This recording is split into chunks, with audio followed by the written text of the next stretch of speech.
The hearing of Subcommittee G of the Committee on Finance is called to order. Our agenda for today is a proposed budget of the Department of Foreign Affairs and its attached agencies. Of course, I extend my gratitude and appreciation to the DFA for your relentless dedication to guaranteeing the safety and welfare of Filipinos from across the world. While we commend the department for consistently prioritizing the well-being of Filipinos abroad, we also appreciate your strong commitment to forging robust international relationships and safeguarding our nation's interests. We are undoubtedly in a pivotal period for our nation as we confront substantial challenges such as addressing the repercussions of the global health pandemic, grappling with the implications of the climate crisis, reinforcing cultural diplomacy, aiding in the global economic resurgence, and managing national and regional security concerns. Given the intertwined nature of today's global arena, reinforcing our country's international ties has never been more essential. I resonate with the department's dedication to an independent and amicable foreign policy and the aspiration to build fruitful relationships with other countries. During my tenure as a chair of the Foreign Relations Committee, I sponsored several international treaties and agreements. I have been and will continue to be your staunch supporter. Today, as chair of the budget of DFA for next year's budget, I look forward to seamless cooperation and the department's timely response to the issues currently afflicting our country. Together with the DFA, we will work sustainably and in accordance with the pillars of our Philippine foreign policy for the development, progress, and continued advancement of the Philippines' position in the global arena. Thank you to everyone for bringing your knowledge and insight to the table today. I'm eager to dive into a productive, collaborative, and transparent discussion. And we would like to acknowledge the presence of Secretary Enrique Manalo. May we request our ComSec to read into the record the presence of all the undersecretaries and officers, women and men of the department. Thank you. Thank you, Madam Chair. May we acknowledge the presence of Secretary Enrique A. Manalo. Good morning po. Undersecretary Antonio Morales, Office of Undersecretary for Administration. Undersecretary Maria Teresa P. Lazaro, Office of the Undersecretary for Bilateral Relations and ASEAN Affairs.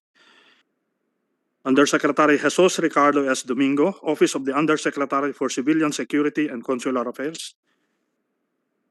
Assistant Secretary Marcos Punsalang, Acting Head of Office, Office of Undersecretary for Multilateral Affairs and International Economic Relations. Assistant Secretary Domingo Nolasco, Office of Financial Management Services. Assistant Secretary Patrick Chuasoto, Office of Policy Planning and Coordination.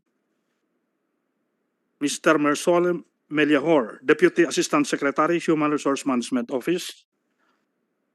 Assistant Secretary Paul Cortez, Office of Migrant Workers Affairs.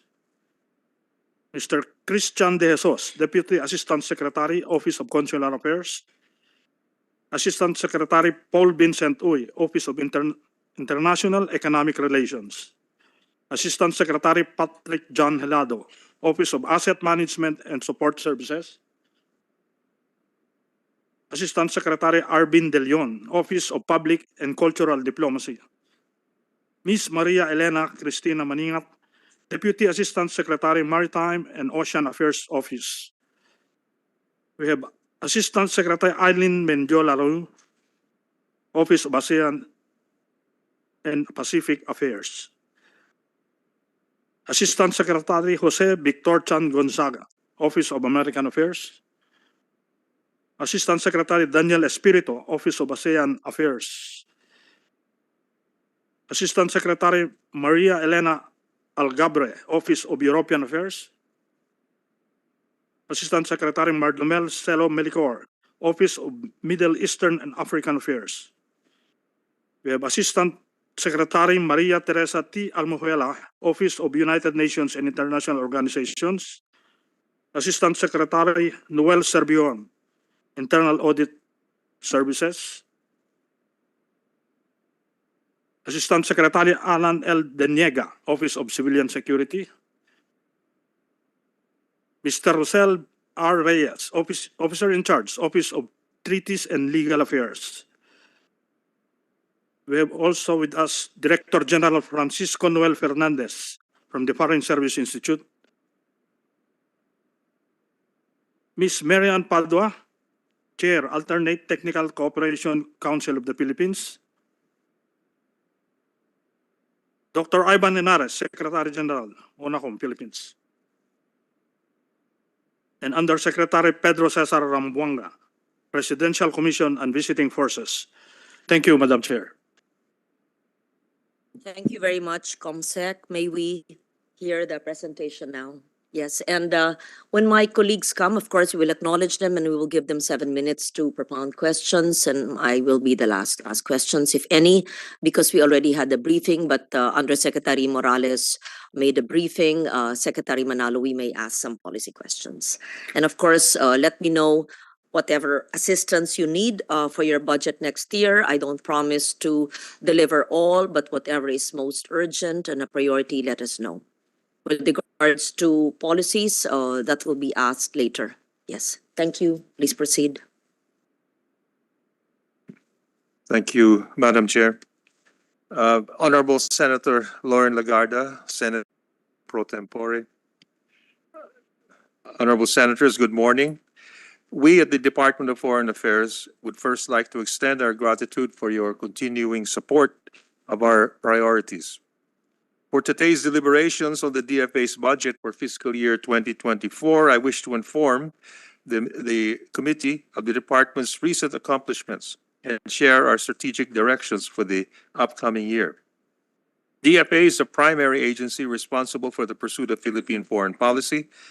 Our mandate is to preserve and enhance our national security, contribute to our nation's economic security, and ensure the welfare and interests of Filipinos overseas. This mandate is being realized at 94 foreign service posts and 37 consular offices, and at our main headquarters here in Manila. For fiscal year 2024, we are proposing a budget of 23.9 billion pesos, which is less than 0.5% of the National Expenditure Program. Honorable Senators, let me share with you a number of the DFA's accomplishments in the immediate past year up to the most recent months. And these are the results of the monetary resources which have been provided to DFA in order to deliver our mission.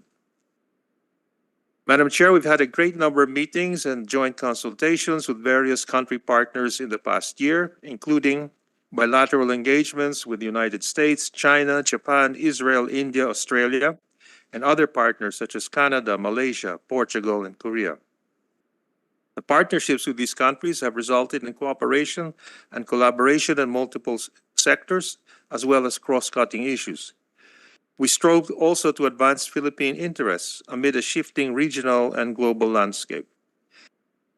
On our multilateral undertakings in ASEAN and the UN have also allowed us to articulate our national priorities and interests. Just last week at the General Assembly, I held approximately 20 bilateral meetings and participated in 4 high-level events, all of them to promote our interests.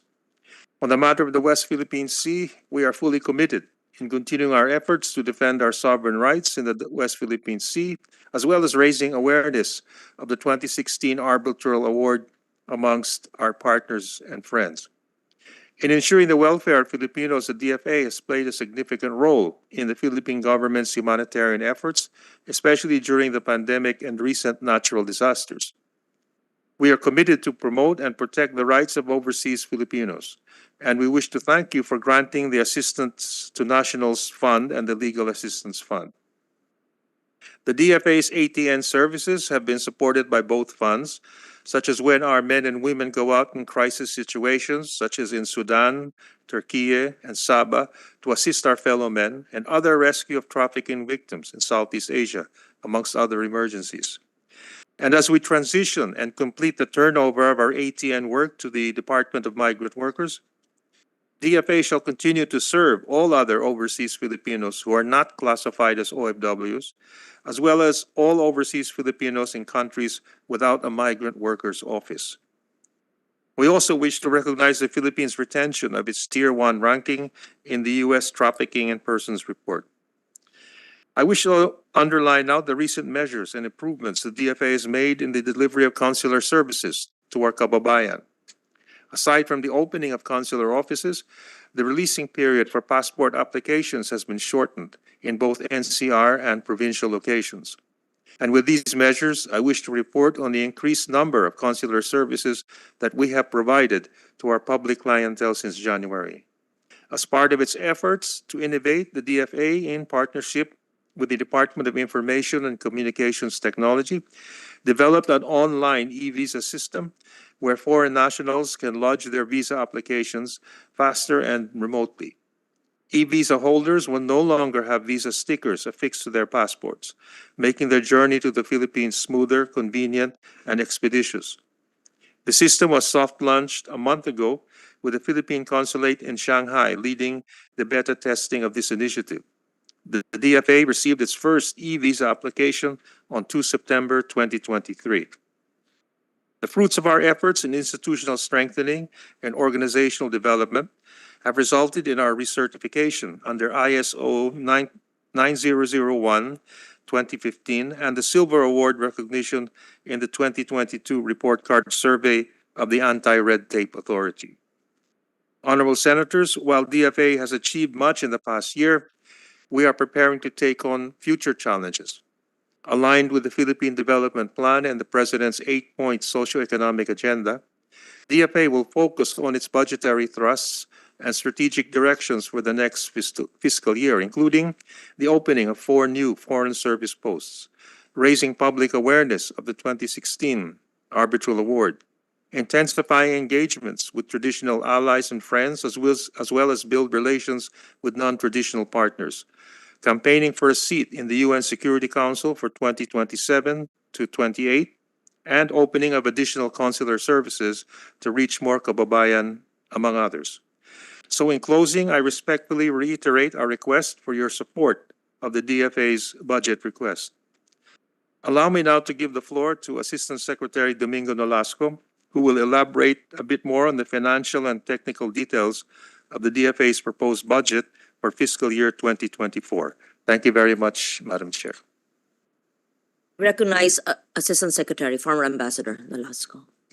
Thank you, sir. Madam President, before I proceed with the presentation of our proposed budget, let me give you our financial performance last year. In 2022, the DFA received a total allotment of 24.47 billion, with 5.27 billion carried over from the 2021 continuing appropriations. The DFA obligated 90% of its allotment, of which 77% or 17 billion was disbursed.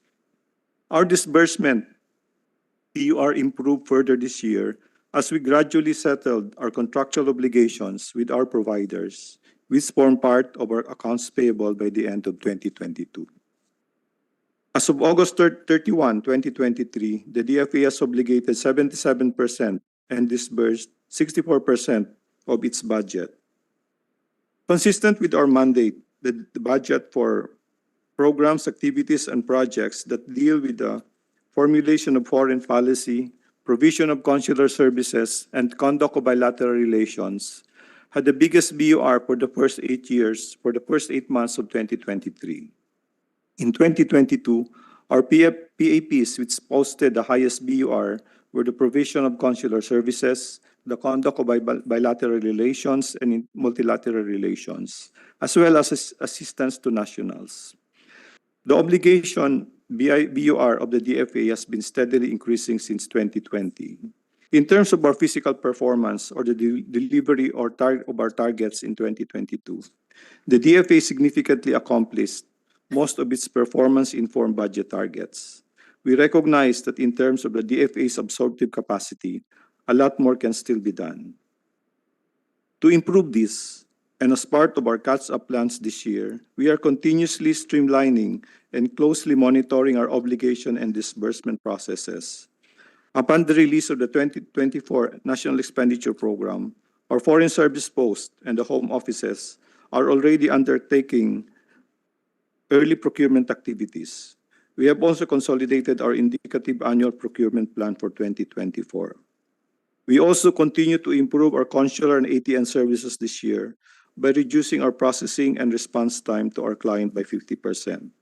No less than the Secretary himself personally monitors the spending plan and the monthly monitoring and the monthly expenditure of our offices. May I present the NEP for the DFA?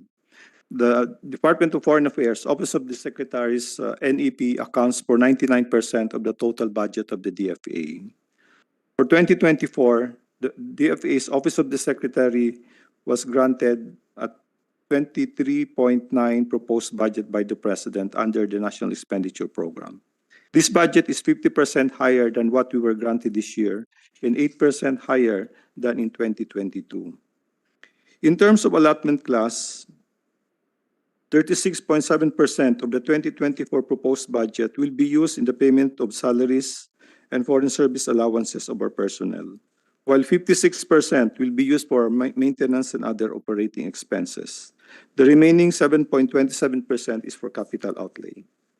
Net of retirement and life insurance premiums, the DFA's proposed budget is 23.6 billion.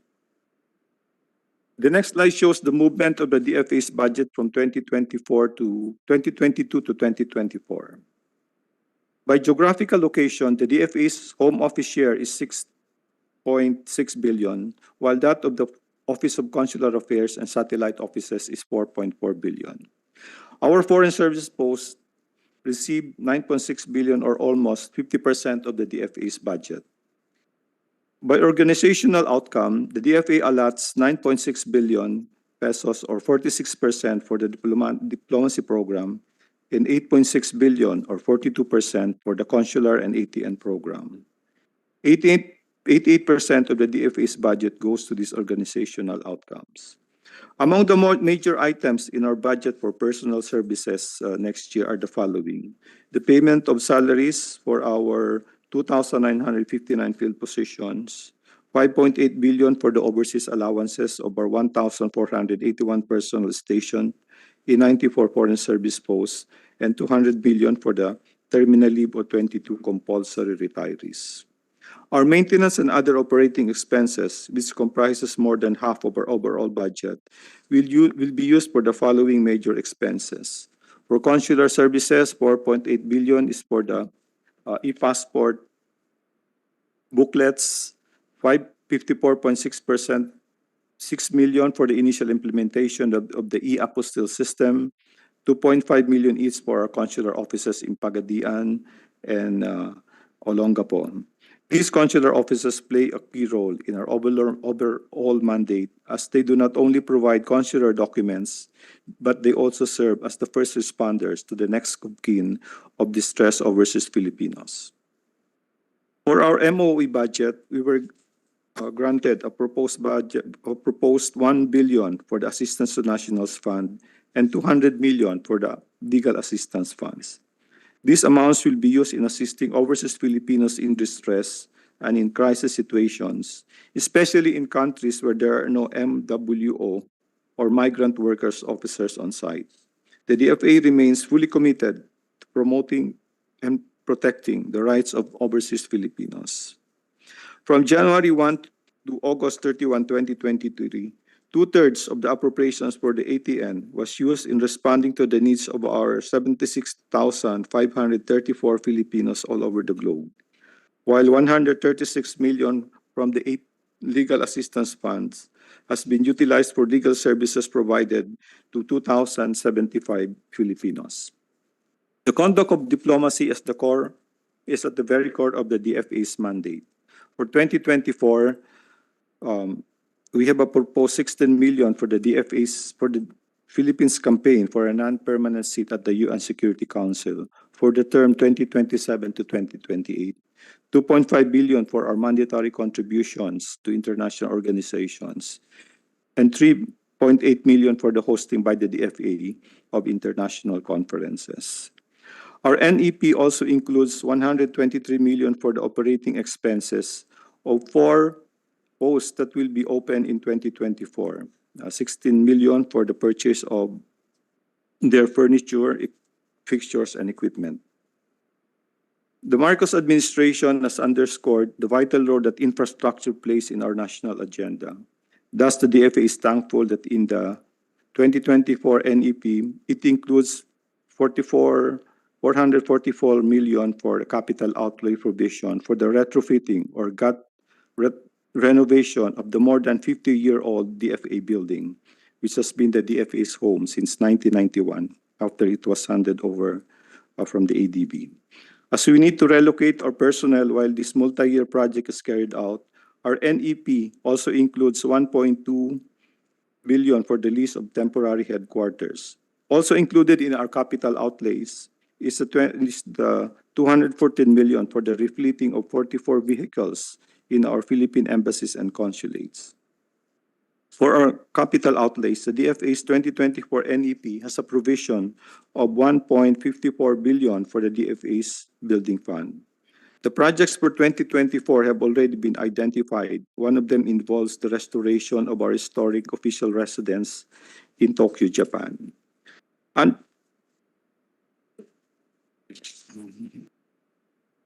the DFA's role in the broader national agenda, like all other agencies, the DFA contributes by practicing prudence in financial management.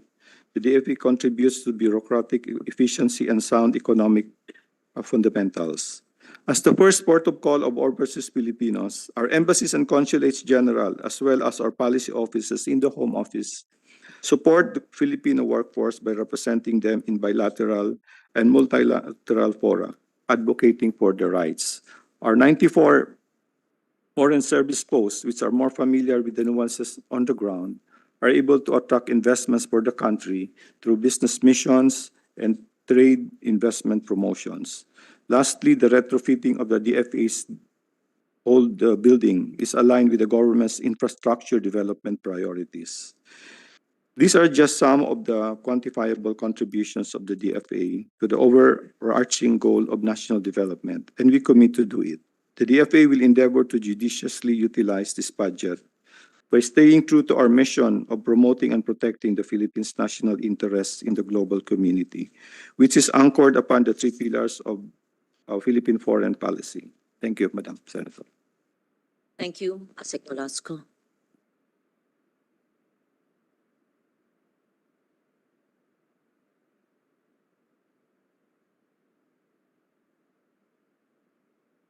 Will not have presentations of the attached agencies like UNACOM? No, no need. Was there a presentation during our briefing on UNACOM and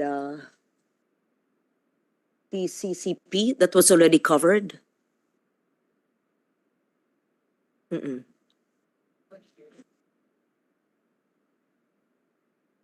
It's not yet covered. Just try to help me recall, during our briefing, what are the attached agencies?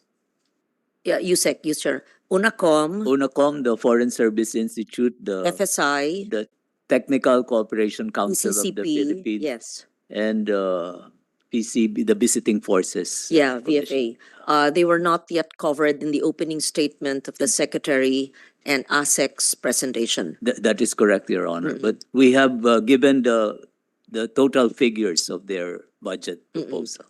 Do you have even just one slide for each agency? I think their heads are here, Your Honor. And Yes, just yeah. one slide each so that we just have a complete picture.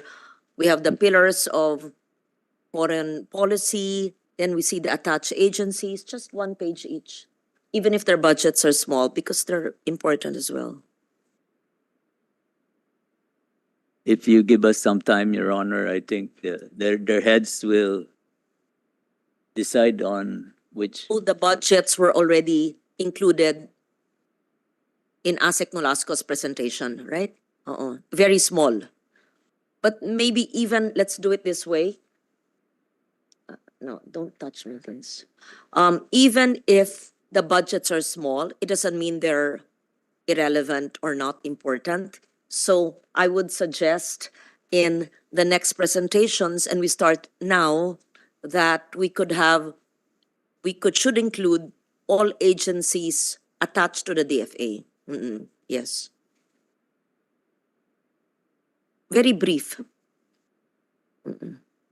So that we understand it better, and who knows, the small budget may be increased next time.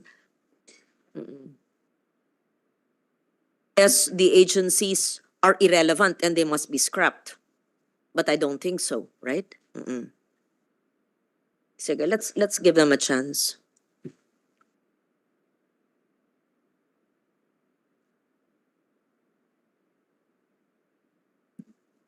Sir, may I ask what to say?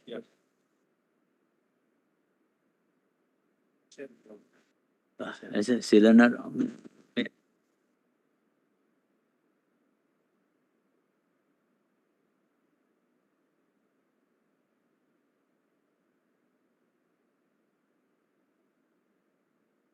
With your permission, Madam Chair, and with the Secretary's permission, may I request the heads of these attached agencies to make a very short presentation? Very brief. Yeah, Thank you. Starting with the Foreign Service Institute. Although in the briefing, I recall we spoke. Yes, but remember the briefing was not on record and I did not have colleagues then, as I do not have them now physically. But their staff are here and they may be watching us or they may be with us, although I have not recognized anyone virtually. But I just want it on record. Yes, thank you. We start with the Foreign Service Institute. Thank you. Good morning, Madam Chair. I'm Francisco Fernandez from the Foreign Service Institute. Very briefly, Madam Chair, for 2022, FSI had a budget of 70,032,000, and this was increased for 2024 by 19.25% to 86,732,000. In 2022, FSI had a disbursement rate of 97%. We intend to achieve the same target in 2023. Can we not focus on the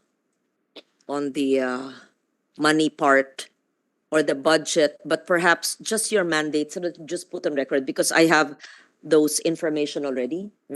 Just maybe a 1-minuter on what you do and what is it you still want to do and you don't have the resources for that in the NEP.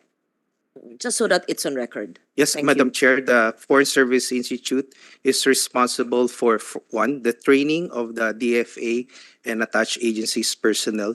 Two, we engage in research through our Center for International Research and Strategic Studies. And three, we also have our own administrative and finance management services. As recommended by the Madam Chair in earlier meetings, we intend to pursue the same training program for languages, and we intend to evaluate and increase our engagements in our lectures and fora. At the same time, we are offering our services to attached agencies and other agencies of government who are in need of training prior to the deployment of their personnel overseas. What is interesting for 2024 budget is we have a capital outlay which will allow us to purchase ICT equipment, as we have our approved ISSP program approved by DICT. Madam Chair, in response to your request on what are the areas we may need assistance, if we may, Madam Chair, the Carlos P. Romulo Library is an integral part of the Institute. However, we were not given any funding for online subscriptions to be continued into next year. This translates to a reasonable amount at present, computed at 1,100,000, just to allow us to continue. This is the library in the DFA building. That is correct, But Madam the Chair. DFA building will be undergoing renovation. Yes, Madam Chair, we have already It's migrated. online subscription. Yes, Madam Chair, we have migrated our resources online. So our resources could be accessed by our foreign service post and our consular offices. However, our current subscription terminates at the end of this year. Please remind me later. We recognize Senator Ronald De La Rosa. Thank you for joining me. Yes. So before I ask the DFA attached agencies, so we're finished with them, but you can stay there because I like always looking at the small agencies kasi nakakalimutan sila pero mahalaga sila. So a library. We must have a library. We cannot terminate contracts. What is this? Every year? That should be part of your NEP already. Subscriptions end. And you've had these subscriptions from the beginning, right? Or was it only for 1 year?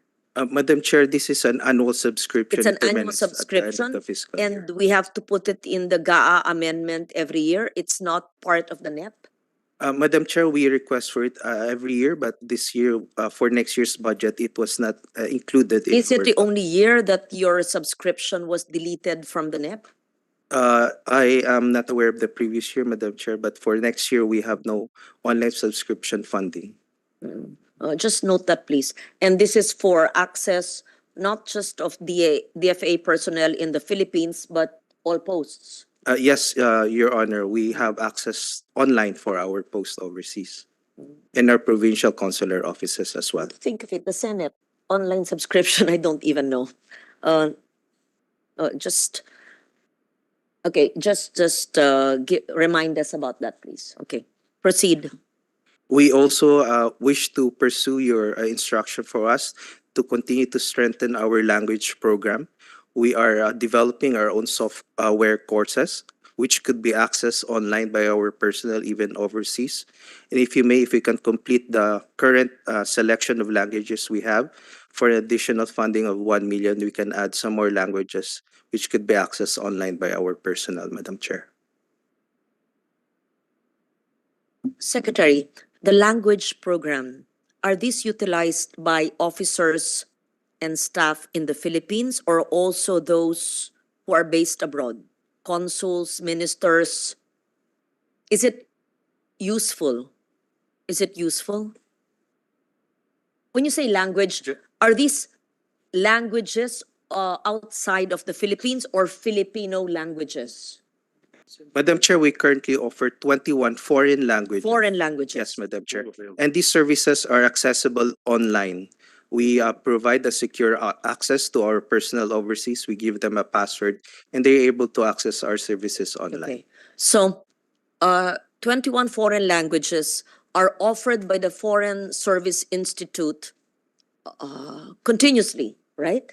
And that's your mandate. That is correct, Madam Chair. Yes. It is also accessible to our attached agencies as well to prepare their personnel for their deployment overseas. Yes. And the budget you're asking is to continue teaching these languages. Otherwise, you will not be able to teach the foreign languages.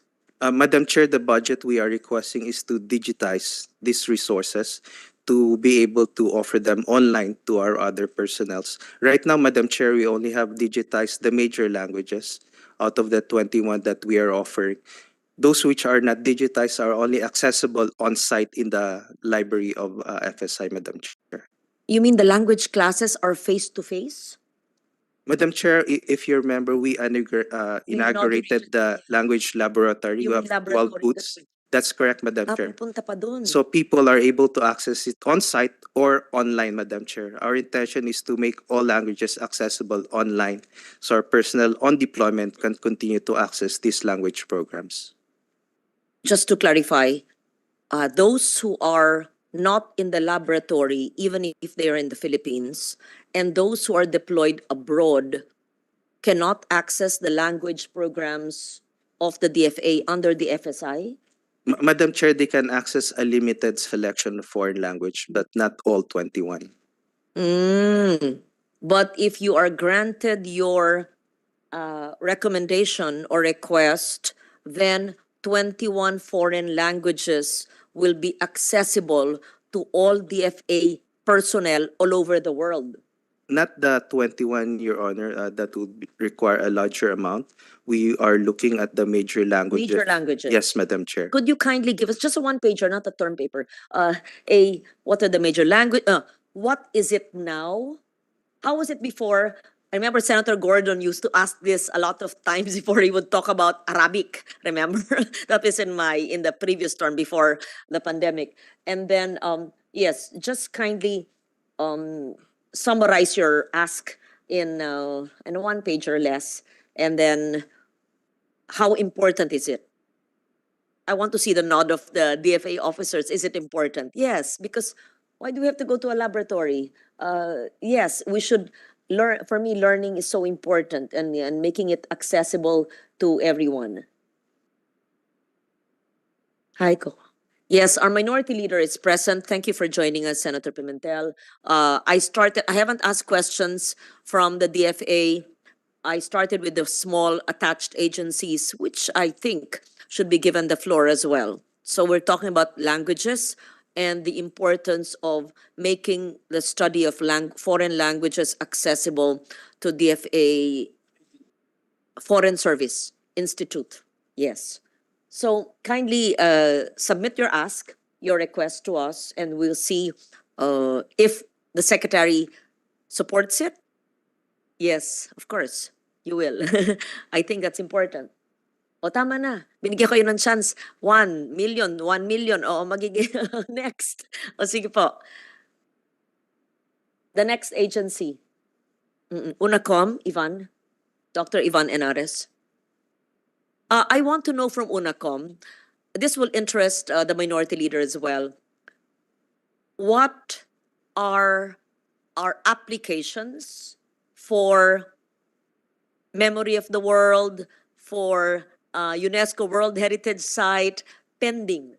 Tagalogin ko po, ano po ang mga nakaumang na presentasyon or aplikasyon ng iba't ibang aspeto ng ating kultura, kabihasnan, kasarinlan, tama ba yun, na ngayon ay inaantay natin? At pangalawa, what is it yet we need to do to be able to present more so that we're able to qualify? And what are those? UNESCO World Heritage Site, yun ang alam lang natin eh. Pero marami pang iba. Even Memory of the World, right? That's under you. Yes, ma'am. Good morning, Madam Senator. Good morning, Mr. Senator. We're very pleased to report that we've actually started submitting nominations again for Memory of the World. There are several designations of UNESCO, and that includes UNESCO World Heritage Sites, Intangible Cultural Heritage. We have 3 lists for that.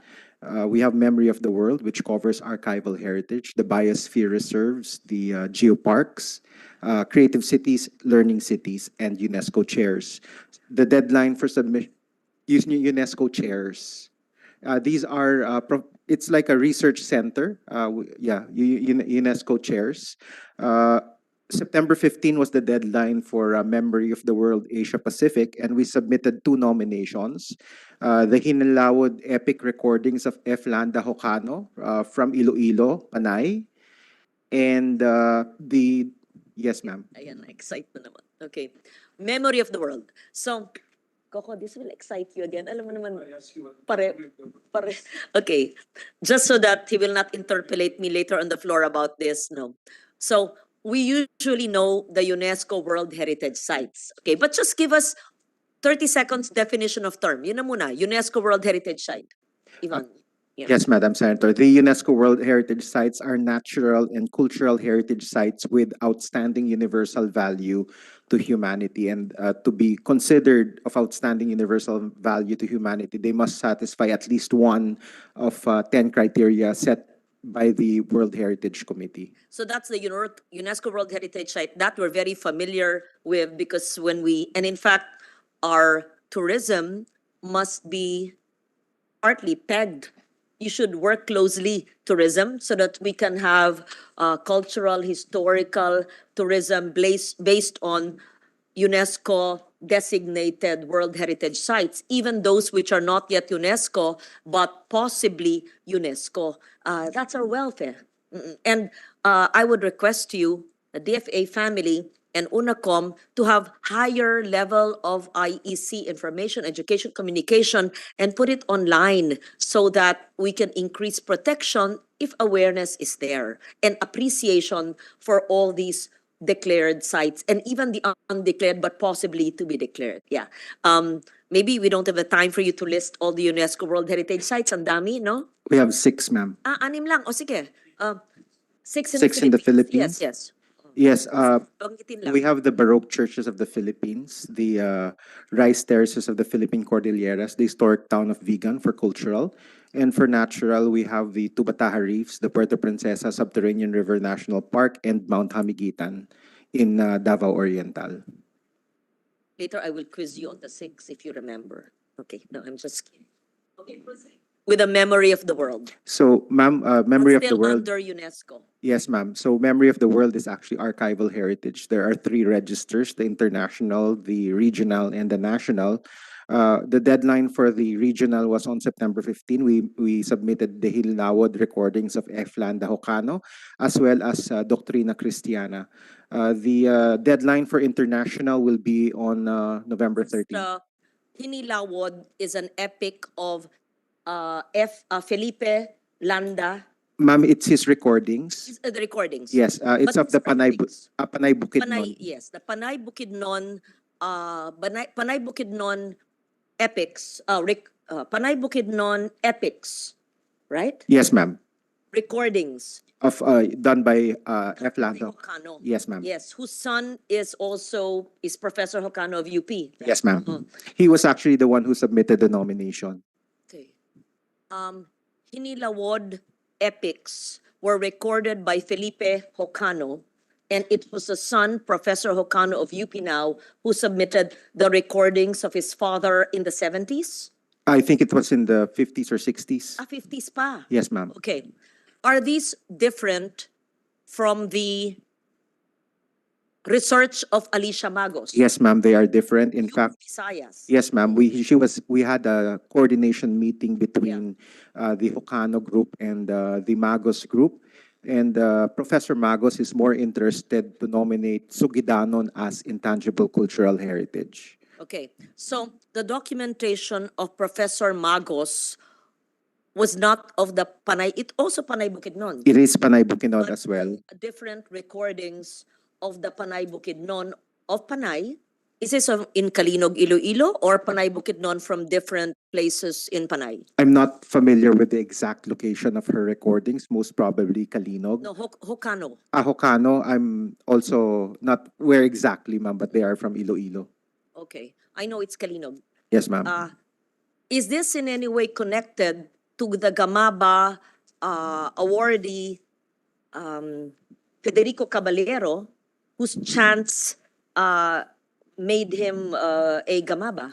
Ma'am, I believe No. that these were He's from Kalinog, and Yes, ma'am. he is a Gamaba, and he is a Panay Bukidnon. that is right, ma'am. Any connection? Ma'am, I believe those are chants of his ancestors.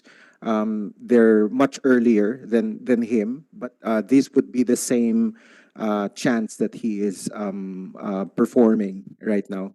Just so that perhaps maybe not the hearing, but just give us please just a one pager on Hinilawod epic and the recording of the chants Yes, by ma'am. Professor Hocano.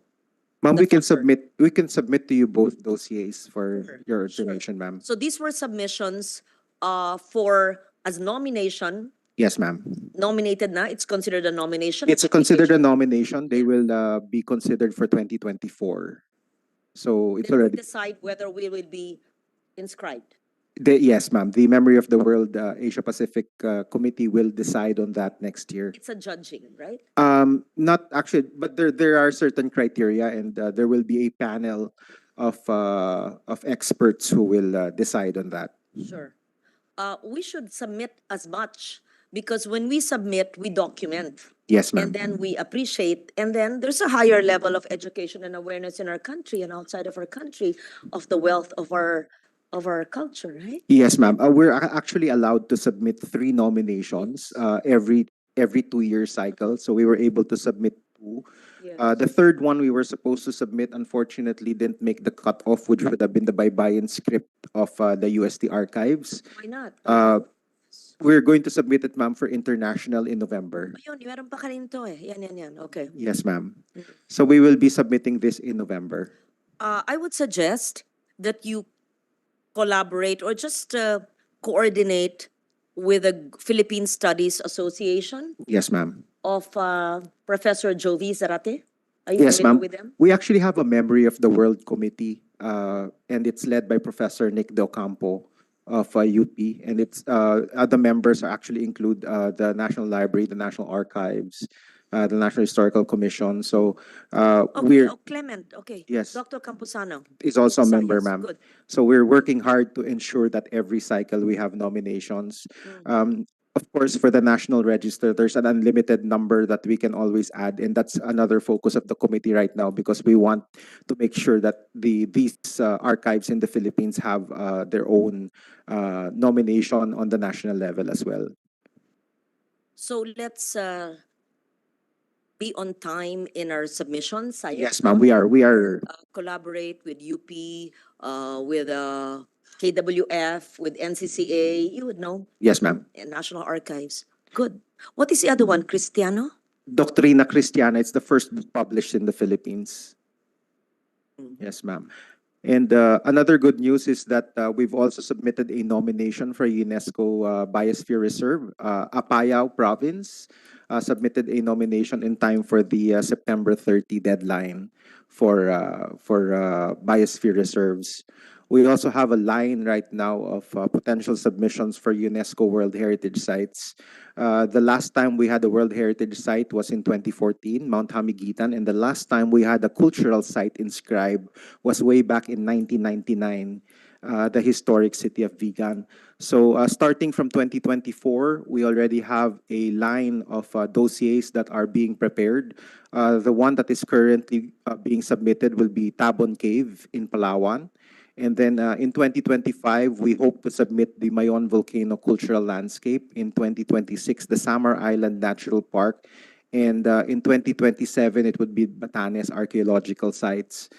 There are currently 19 sites on the tentative list, but there are several sites that will be included in our update for 2024. We will submit that on Feb 1. Dr. Ivan Henares, can you kindly give us a memo, everything you're saying, because I want a separate hearing on Yes, ma'am. and all of the UNESCO sites, but we don't have the time now. But Yes, I ma'am. would appreciate a just a soft copy of everything you're saying so that we can fully support it. Yes, right? ma'am. And I hope that the UNACOM is able to communicate everything you're doing to the DFA family. Yes, ma'am. Because this is something that can be contained in the Philippine studies programs in 19 universities so far. You can do not just a physical, but a virtual lecture or even those, and you can lecture the senators here on everything that we're doing for UNESCO, whether it's Memory of the World or create cultural cities and all of those tentative lists so that we can also support it. Yes, ma'am. We definitely need a larger budget for capacity building. One of Akin the na muna, Yes, lahat ma'am. ng memo, una, yung mga, what do you call this, the UNESCO site, memory, what do you call that? Yes, ma'am. Categories? Yes, ma'am. Designations. Give Yes. the different designations, what are already inscribed, what are pending, which are nominated, which are in the list but not yet, and the capacity building we need, Yes, ma'am. and your collaboration with different agencies of government. Yes, ma'am. We Okay. will submit, ma'am. Okay, yes. Thank you, ma'am. Thank you. FSI, the technical cooperation, this is our part or a donation to, what is this? I remember assistance, I remember, South cooperation. Yeah, just kindly refresh my memory. Yes, ma'am. Yes, thank you. Good morning, Madam Senator.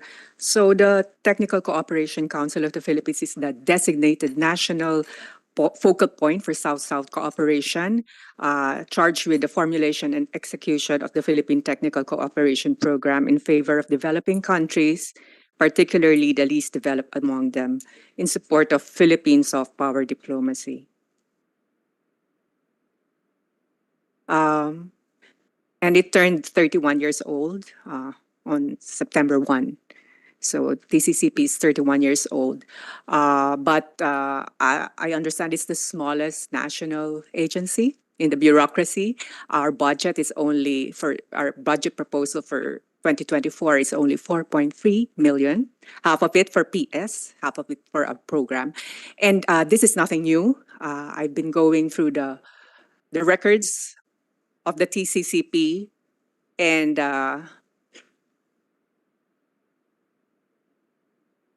yes, from the beginning, it has been a problem. Staffing, proper staffing, and the budget. So right now, we are prioritizing the review of the organization and the performance of TCCP for the past 31 years, because we want to be You created, was this created by law? by EO 17, series of 1992, ma'am. What was the intent when we created this? It's to have one national focal point for TCDC, technical cooperation among developing countries, because at that time, there were two bodies within the DFA. It's the Technical Assistance Council of the Philippines and the Interagency Technical Committee I think on you have to review that, TCDC. Secretary. Are there still two agencies? No, they were dissolved upon the That's creation why of... the TCCP. Yes, ma'am. But if there's a small agency and it's a 4 million agency, can the tasks of this be done by another group or under an office or an ASEC or a USEC? Yes, I'm not saying that you should be scrapped, just so that we review everything, or perhaps give them more support, rather than they're always floating and for 31 years they've had financial problems. Because the problem with government sometimes, us, by law, we create so many councils, associations, etc., cooperation, blah, blah, blah, EO, AO, and then it's not being supported. Kawawa, parang naghihingalo palagi. Yeah. So, tell me honestly, have you lost your relevance? Is your job, of course it's important, but can it be done by any bureau, department under the DFA? Work is subsumed under a USEC so that it's clearer. yes, Yeah. ma'am. Actually, under the DFA strategic plan for 2023 to 2028, there's a reintegration plan for TCCP. And it has been going on for, for the record, the actual reintegration has been going on for about 12 years. But actually, also from the very beginning, it has been raised by the former heads of TCCP.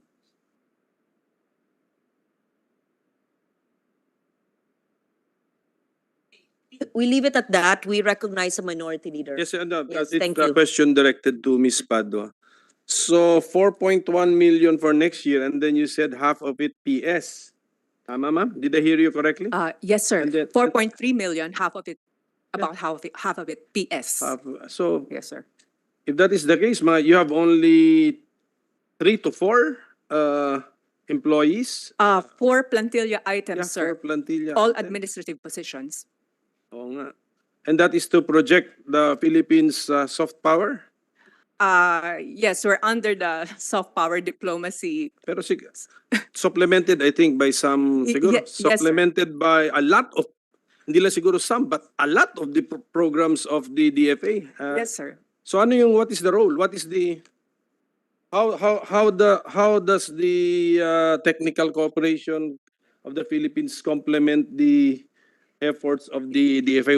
Why the need to distinguish specialista kayo sa South-South? Bakit pa tayo why do we have to distinguish it na you have the specialist for South to South relations? Yes, sir. If I may, I need to go back to the Technical Assistance Council of the Philippines. That was established in 1979 when the President Marcos Sr. pledged $500,000 for assistance to LDCs. And the DBM was actually even part of that council. But in 1980, NEDA created the Interagency Technical Committee on TCDC. And then in 1986, transferred it to the DFA because they wanted to focus on policy and planning. So there was overlap. Yeah, overlap between the work of TAC and the IATC, TCDC. So it was decided to have one, sir. But the thing is, the money, the 500,000 had run out actually in the 80s. And I read from the records that Secretary Pex Castro in 1985 actually was thinking of just wrapping up the technical assistance program. But he was the former head of TAC persuaded him to keep it. And they thought that the TCCP would be the solution. But apparently, from what I've seen of the records, it wasn't. They gave actually 5 criteria for why they created TCCP in their memo to the president.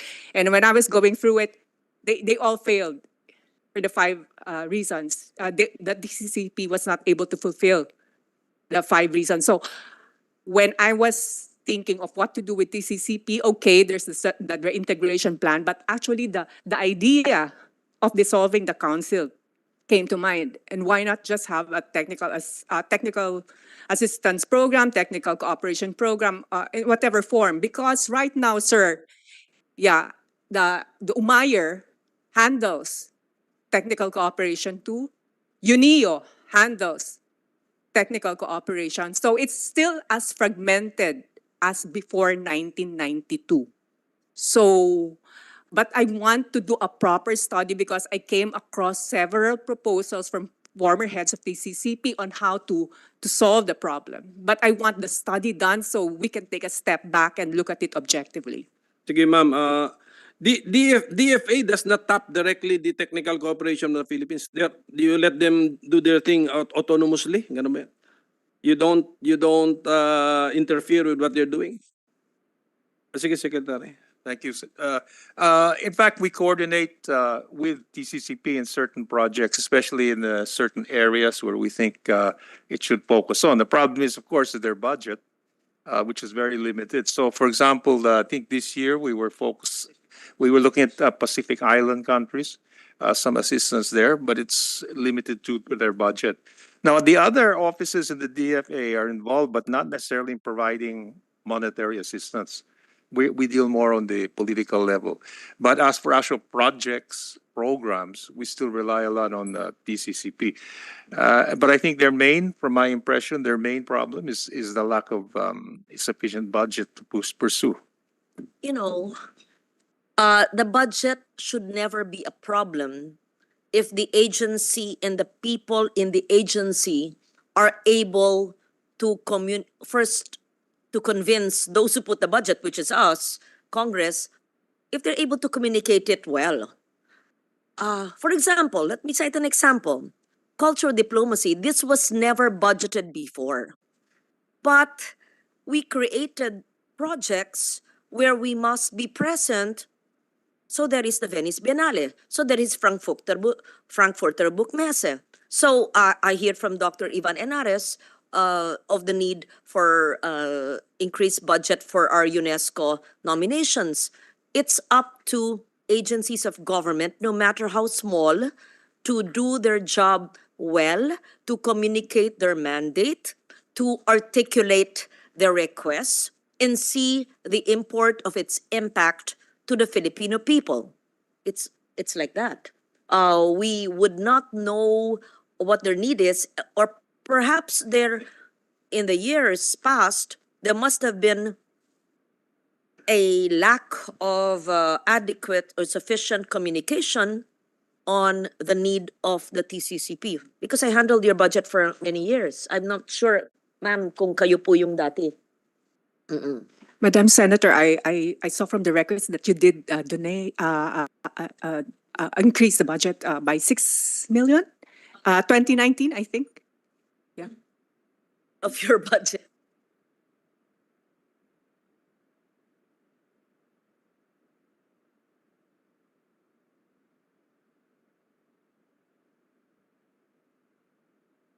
I now see the value because of the comments of our secretary.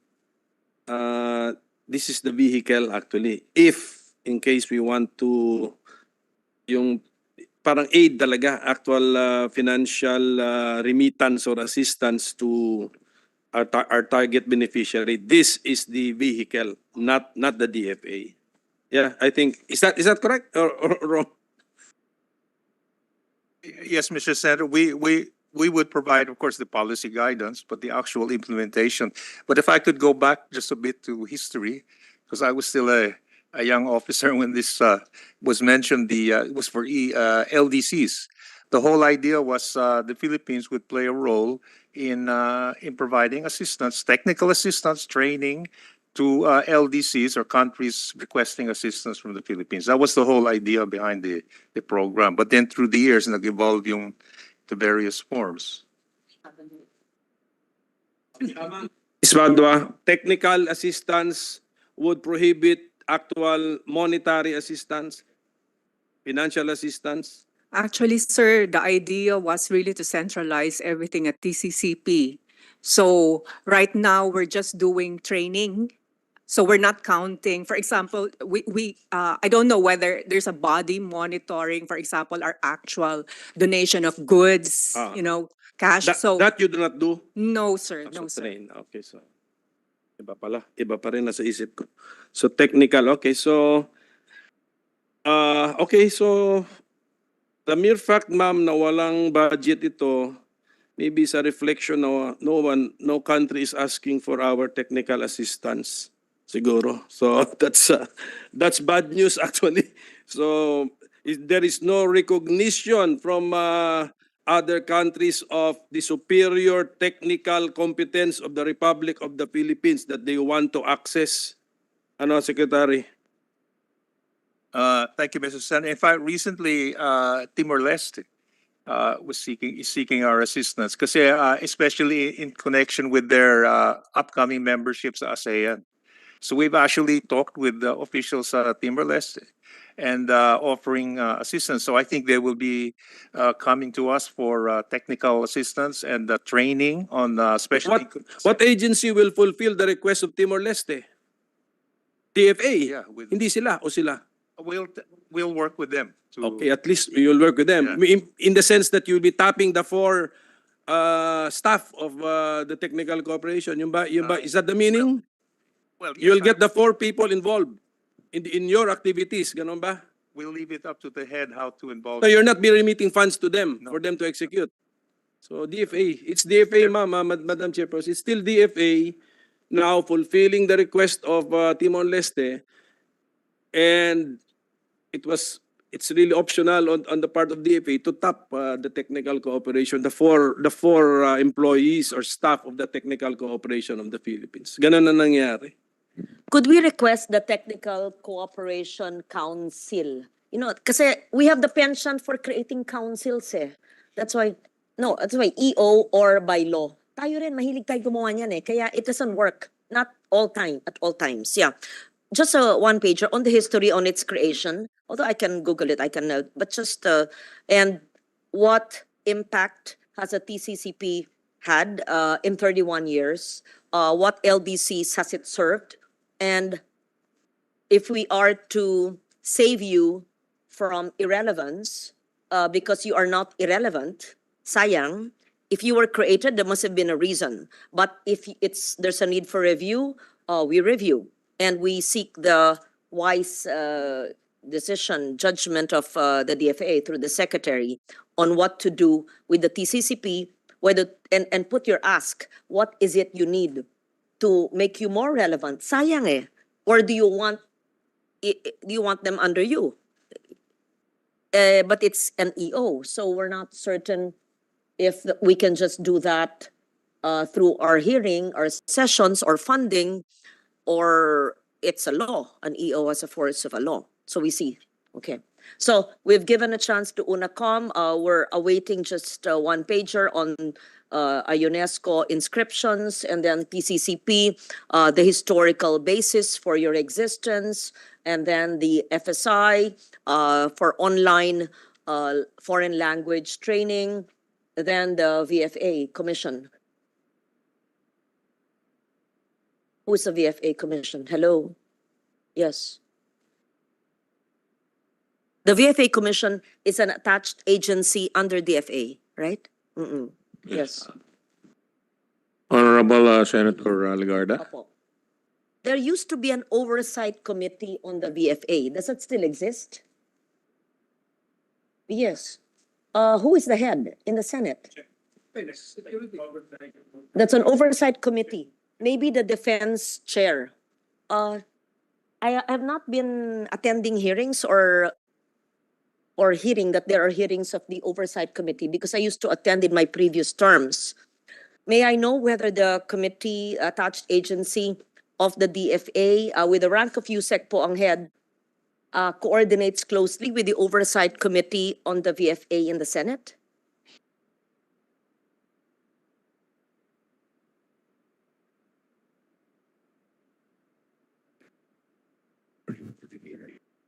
Oh, Question. Honorable Senator Legarda. The Presidential Commission on Visiting Forces usually submit our reports to the LOBFA of Senate. There is really a committee in the Senate that receives our report. Okay. So let me now proceed with my briefing. Honorable members of the Senate Committee. Sir, may we know when was the last hearing that you attended in the Legislative Oversight VFA Committee in the Senate? We are usually called to meet with the Senate Oversight Committee, but the one calling us for a briefing is usually the House Oversight Committee.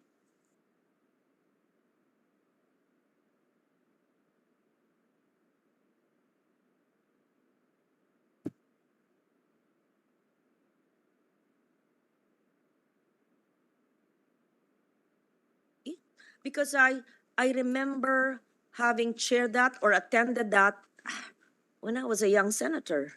I'm no longer young. So it's been so long and it's not been convened. Can you clarify if there is a chair of the LOBFA or if we abolished the LOBFA in our streamlining of our committees? Just be accurate, please. And the LOBFA should be in close touch with the commission under the DFA, right? When was the last time, sir, that you had given a briefing, paper, soft or hard copy, to the Philippine Senate?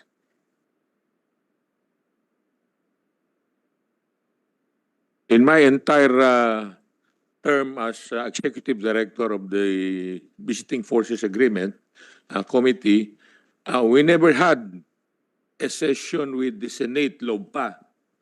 But in my entire term as Executive Director, we have had 4 LOBPA meetings with the Congress. It's the How long has your term been, sir? It's the chairman of the Senate Foreign Committee in Congress that calls us.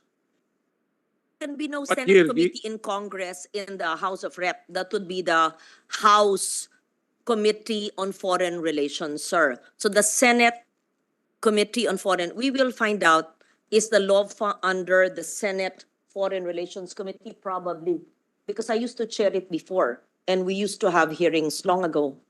Let's find out whether it was abolished or if it's still there but not organized. It's usually the Senate that organize your LOBFA. But we are not remiss in submitting to your committee our reports. So the commission has been submitting reports to the Senate Foreign Relations Committee. Yes. Yes. When was your last report, sir? We submitted our most recent report, our first semester report for 2023. It's a white-binded book type form. We have also submitted our year end meet report for 2023. Yes, thank you, Madam Chair. And what would be in the report, sir? What would you be reporting on? It's our accomplishment for the whole year, our activities. The subject matter under your jurisdiction would be our visiting forces agreements. We have at least 2, di ba? Tama po ba ako? How many visiting forces agreements do we have? We have 2. 2, tama. One with Australia and one with the US. United States. Yan po yung inyo. Yan yung subject matter ninyo. Oo, yun lang. Oo. Opo. I would, as a backgrounder, the Presidential Commission on Visiting Forces is an attached agency to the Department of Foreign Affairs. Our chairman is our Secretary of Foreign Affairs. Right. And the vice chairman is the Secretary of National Defense. Kaya doon kami inilagay ng ano. During that time, ina-abrogate na ni President yung BFA. President Duterte. So, kasi Tama. dati, we President- were under the office of the President. Pero nung ganun nga, ang sitwasyon, nilagay na lang kami sa Department of Foreign Affairs. Kaya nga, at the time of President Duterte, what was the position of your commission on the visiting forces agreement with the United States? You were endorsing the abrogation of the said agreement? No, it's the prerogative of the President. Our responsibility is to see to it that our laws, rules, and regulations are respected by the visiting forces. Yun lang inaalagaan namin. So every time they come over to exercise, we brief them on the do's and don'ts. Okay. We were the ones that coordinate with local government agencies, the provinces, municipalities, where exercise will be conducted. So And, you also deal with parang a similar panel from the counterparts in our 2 BFAs, ganun po ba? Our Presidential Commission on Visiting Forces also has regular meetings or briefings with the counterparty, the Australian panel or the US panel, and you review our visiting forces agreement? usually, the planning of the visiting forces agreement exercises is planned at the AFP and DND level. Tapos iimbitahin lang kami. Correct. Okay. I-brief nyo nga itong mga nagplaplano kung ano ang do's and don'ts na ano. Kasi Pagdating sa the the LGU involved, kunyari in Zambales, it's now the BFA Commission which deals with the LGU.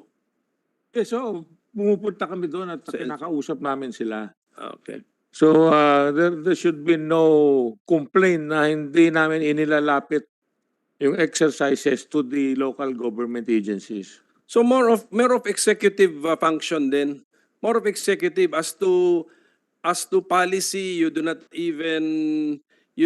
even go into the thought of whether to recommend abrogation of a VFA or some changes in the VFA treaty. Wala kayo ron. Hands off na kayo ron. It's more of executive kayo ang function ninyo. Yes, so hindi namin pinakapakialaman yun. Prerogative ng President yun eh. Yes, okay. So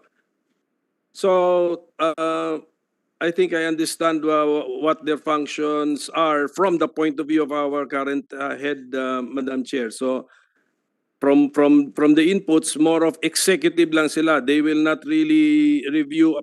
Paano yung panawagan nung time kasi ni President Duterte, when we had some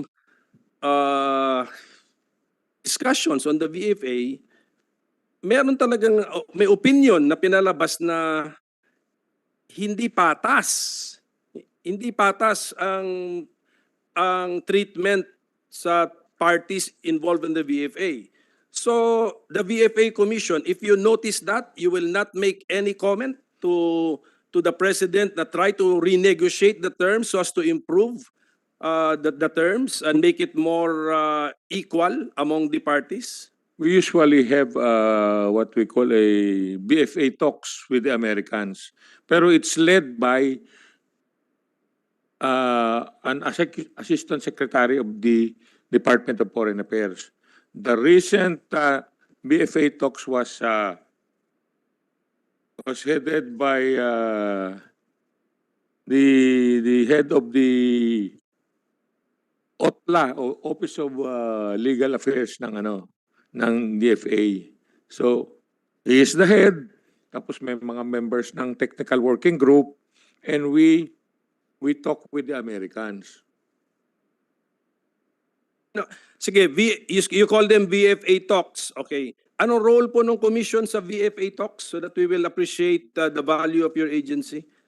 Meron ng VFA talks initiated by the DFA. Both sides. Yes, both sides. And then what would be the role of the commission while the talks have been arranged? Sige. The commission has a technical working group composed of representatives from the different members of the NBank. So yung Secretary of Foreign Affairs merong member doon, Secretary of Defense may member doon, Secretary of Justice may member doon, DSWD, National Secretary Advisor. Meron silang members sa technical working group. I am the chairman of the technical working group. So pinag-uusapan namin ano bang mga problema, and we have a list, checklist of what we will discuss with the other side.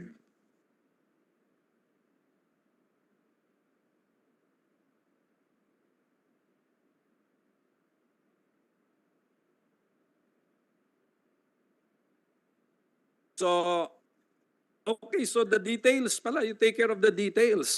So, the commission takes care of the details and the important details and the nitty-gritty. The result of the talks is the problems on the ground you encounter, and then you try to resolve. Ganon. That's the job of the commission. That's the task of the commission. General, Yusek. Sige po, because we want to appreciate the value of this commission and yes. I remember because I chaired the Foreign Relations Committee a long time ago, not just the finance, but the committee itself. And I organized it, and there was a legislative oversight on the VFA. We call it LOVFA. I am told it's not yet organized. It's been more than a year, and I think I should bring it to the attention of the committee later so that we organize it. So I cannot understand why there is a House meeting and no Senate meeting when it's LOVFA. It's a joint oversight committee. So if the Undersecretary says that the House had convened its own LOVFA hearings, how can that ensue without the Senate when it is a legislative oversight committee of the VFA for both houses? So we will find that out. Let's confirm whether it's really not been convened. Talagang wala. But the House perhaps has their own VFA committee aside from the LOVFA, which is a joint congressional oversight committee. So let me clarify, or maybe if I may be wrong, maybe the LOVFA is simply the Senate and not the House, because the head says he has been meeting with the House, with not the Senate, but the meeting will be incomplete because the Senate has not organized it and is not part of your meeting. Madam So, Chair. Yes, Baka- Senator De La Rosa. Baka may I suggest, Senator Ricarda? Senator De La Rosa has the floor, sir. baka mistaken lang ni Yusek Rambuanga yung ginagawa ng regular committee ng House to be that legislative committee. So we will find out the report submitted by the commission. We will find out with clarity whether the LOVFA has indeed not yet been convened in this present Congress. And I'm not certain what the gentleman is referring to as the House LOVFA because we have not. Hindi kompleto. Diba? Isang paa lang. They probably have a committee on VFA that does not require the Senate presence. That is my perception. Madam Chair, if I may, yung just the title alone, Presidential Commission on Visiting Forces, arwang sa akin napakalaki. Tapos per briefing of General Rambuansa, yung trabaho nila is limited lang to advising the visiting forces party on the do's and don'ts. Yun lang ba talaga, sir? Limited ang trabaho nyo? Hanggang mag-advise lang sa mga visiting forces as far as the do's and don'ts na habang andito sila sa ating jurisdiction? O meron pa kayo ibang ginagawa? Before you answer, we'd like to recognize Senator Francis Tolentino. Thank you.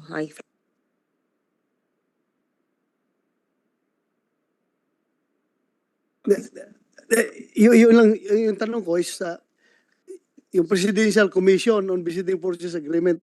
Then narinig ko lang sa sinasabi ni General Riambunanza na their function is limited, just limited to advising the visiting forces party as far as the do's and don'ts while they are within our territory. Other than that, sir, meron pa kayo ibang ginagawa? Sir, Yes, sir. Go ahead, sir. You have the floor. to clarify everything, the visiting forces, Presidential Commission on Visiting Forces is composed of cabinet members. Ang members nito is Secretary of Foreign Affairs, Secretary of National Defense, Secretary of Interior and Local Government, Secretary of Justice, Secretary of Social Welfare and Development, the National Security Advisor, a representative from the Office of the President, and me as Executive Director. Ito yung PCBF. Yung naka-attach sa DFA ngayon is just PCBF Secretariat. Secretariat. We just do the research and assessment portion of the visiting forces. So yung mga secretaries, merong silang representative to the PCBF working group. Ako ang chairman. So may member ako from DFA, may member ako from DND. Balik kami ang workhorses nung NBank, yung mga secretaries. So kami nag-aaral kung anong problema, and then pag may solusyon kami, we call the NBank into session at pinipresent namin yung aming research and recommendation sa kanila. Thank you, sir. Thank you. Aside from that naman, yung secretariat has also a team that goes to the different exercise areas. Sine-check namin kung ano ba nangyayari dyan. Kino-coordinate namin sila with the local government. So, yun ang ano namin. Yun ang trabaho ng secretariat. Pero pag sinabi mong PCBF per se, yun yung collegial body ng mga secretaries. Kami lang ang workhorses nila. Thank you, sir. Thank you. Madam Chair. Basta ayusin lang natin pag-brief, ha? Baka pag dadami na naman yung mga US forces dito at magkakaroon na ng mga krimen naman na gagawin, ibig sabihin kulang kayo sa briefing sa kanila. So, ayusin natin pag-brief na huwag kayong mag-violate ng batas dito at huhulihin kayo ni Senator Bato. Sabihan mo, sir, so mga Amerikano na yan, papahulihin sila pag gumawa sila ng krimen dito. Pag mga may criticism about PCBF, ang proper body to talk to is the DND and AFP. We do not tinker with the... Akala ko kayo nagbe-briefing. Kayo nagbe-briefing on the do's and don'ts. Sabi mo kanina. Akala ko kayo ang nagbe-briefing, sir, ba? Sa mga do's and don'ts sa mga visiting forces. Yes, oo. Ganun nga. I'm just advising you na you brief them properly para walang mangyayaring controversy while they are here pag dumating sila dito. Yun lang ang akin. Yeah. Thank you, sir. Thank you. Every time that there is an activity, Before the gentleman proceeds, may with the planning permission- group, with the permission of Senator De La Rosa. Yes, go ahead, sir. Senator Tolentino. So I was conferring with Senator, the minority leader. Would this include a request, what you're saying, for an increase of budgetary outlay, considering that perhaps we're discussing this, EDCA sites would be increased, and is that part of your job description? Sir, you have the floor. You can continue answering. say again, sir. Tagalogin ko na. Yung additional EDCA sites ba, bahagi ng trabaho nyo? Hindi, sir. Yung selection ng EDCA sites is DND and AFP. Wala kaming I know doon. that, I know that. Wala kaming pakialam doon. So hindi bahagi ng trabaho nyo yung supervision ng EDCA? Hindi, ang ginagawa lang namin, may EDCA doon, pupunta kami, as PCB, titignan namin, ano naman nangyari dyan, ano ba ang progress dyan. Yun So lang. do you need additional funds for that? Pero yung selection ng No, EDSA, I'm not referring to selection. wala kami doon. Pero bumibisita kayo, coming from you, kasabanggit nyo lang. Kaya kung nakaselect na sila, Okay. titignan lang namin, ano ba nangyari na dyan. Okay. And part of ano nangyari is supervision, monitoring, etc. You need budget for that. Pag hinihit, You need budget for that. pag hinihit Sir, answer me. You need budget for that. What's that? Hindi nyo kailangan ng budget na, okay? Yung sa atin, Secretary kasi Manalo, can you answer this? it is located in AFP camp. Yes. Ang improvement ng AFP camp, gastos ng AFP. Pero yung ilalagay ng mga structures doon, Yes, gastos ng Amerikano. So, when you visit, when you monitor, when you educate yourselves, walang budget. Pasyal lang. Sariling gasolina na lang yon. Well, ang budget lang na kailangan namin is yung pamasahe ng mga tao namin na pupunta doon sa Palabak, yung mga eroplano, yung hotel na titira nila, yung kakainin nila doon. Yun lang. Yan ang hinihingi ng budget ng PCBF. Yung gagastusin sa pag-ikot. So, that's part of this. Oo. Matipid, Secretary. Thank you, Senator. I understand that there was a request, but the DBM did not approve it, so the budget remains, the MOE remains the same as it was last year for the PC. Even with the proposed increase in the number of EDCA sites, the budget would still remain the same. It remains the same. Thank you.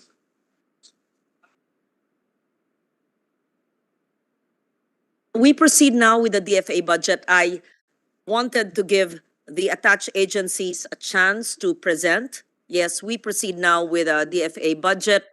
I will allow first the minority leader as an officer of the Senate, and then we, in the order of arrival, Senator De La Rosa, then Senator Tolentino. You have 7 minutes each. Thank you. You can extend.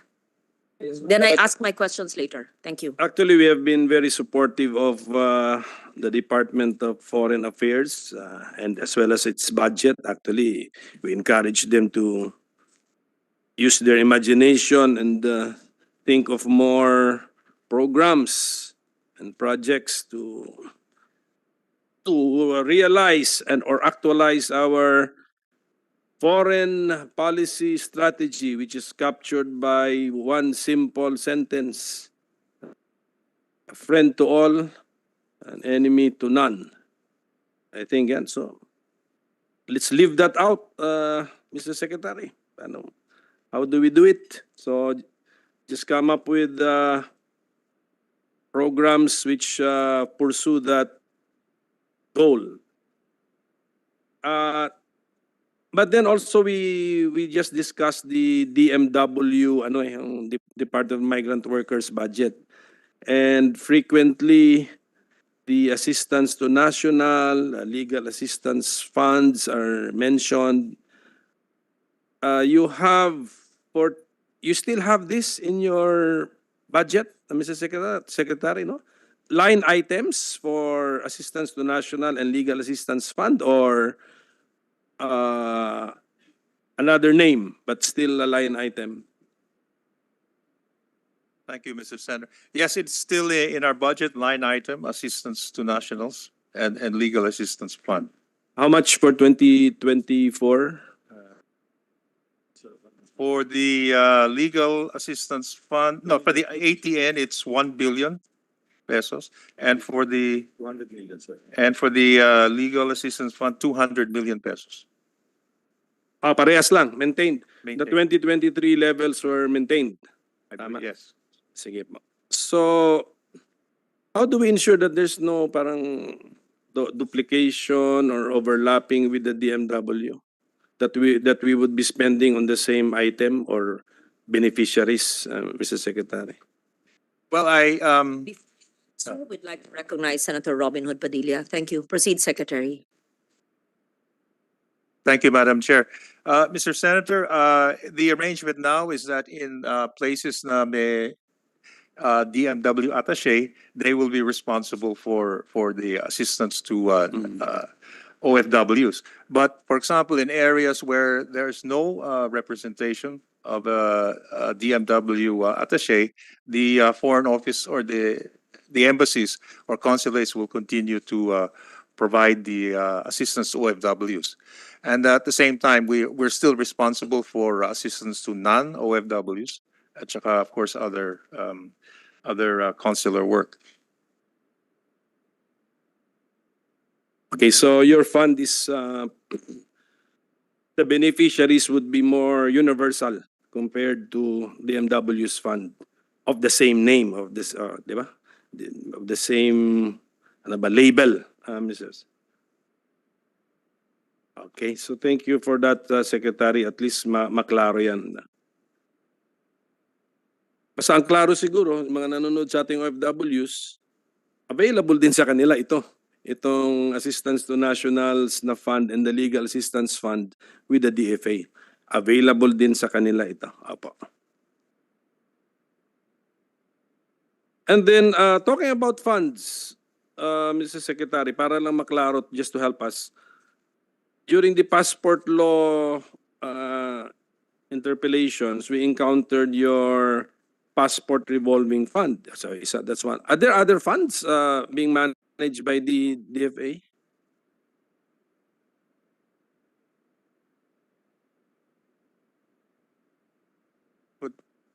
Mr. Sen, could I refer to Yes, ASEC Nolasco? ASEC Nolasco, please. With your permission, Madam President. Sir, we only have the PRF as an off-budget fund that the DFA is administering. Thank you. Are there other funds which are not off budget? Sir, that's the one that we administer wherein we are able to retain what they call this, the proceeds. But the DFA has a fund that the Congress also gives us. It's called a building fund. What is that for? It's for the purchase of chanceries abroad, embassies, long-term lease of chanceries and residences, and also for the purchase of furniture and fixtures of our foreign service posts. We have what we call the building fund. The funding for the building fund is MOE or CO? Sir, it's capital outlays. Capital outlay. So you have it for 2024? Magkano po ito? 2024, sir, the proposal is 1 billion plus. This year, it's 800 million. So 1 billion plus for the building fund. Yes, sir. That's for our, that's for our embassies na yan. Mga residents din of our ambassadors. Pwede. Yun lang po. That's the only one. Off budget. Madam Chair. Madam Chair, yes. the permission of Senator Sige po. Pimentel. Madam Chair, I'll let our Just one question expert. relative to the building funds. There was a COA recommendation which I encountered that required you to return and utilize building funds amounting to more than 1 million Canadian dollars, supposed to be for your Ottawa, and then another one for Sydney. So, what happened to this? Why is there unutilized building funds? More than ₱1 billion, and you were required to return the same to the national treasury, and yet you're asking for more building funds for this year, for next year. Wala ata kayong sinole. Pinasosole ng COA, hindi nyo sinole, tapos ngayon nangihingi uli kayo. Can you answer that? Sir, with respect to the Ottawa, we now own the residence. Before, the chancery, sir, we own now. Before, we had an allocation for the rental, long-term lease. But then we were able to buy the chancery. That's why we returned that already. In some instances, sir, According to COA, hindi pa nyo sinusole. Di ba? You're being required to return X amount to the national treasury. And then, siguro sagutin nyo na rin yung international commitment fund. There is an international commitment fund na hindi nyo rin sinusole sa Moscow. Pag pinagsama-sama natin to, malaki rin to eh. yes, sir. Baka makatulong doon sa EDCA kanina na bino-volunteer ko ng dagdagan. Your Honor, That's two questions. so with respect to the Canada building fund, I was informed, sir, that this was a rebate of the tax.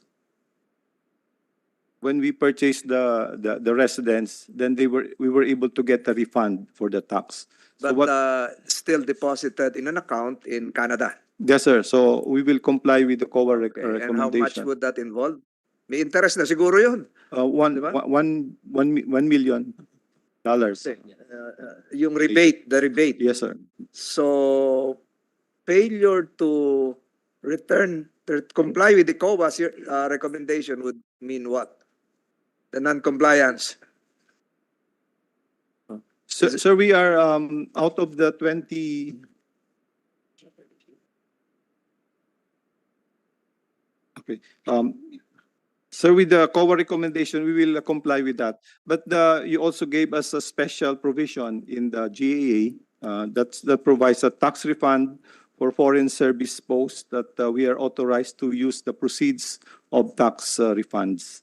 So we will just. What do you mean by the proceeds? The interest or? The tax proceeds of tax refunds due to foreign posts to cover their operating expenses. We are authorized under the special provisions in the general So is the appropriation. entire 1 million plus will cover that tax refund?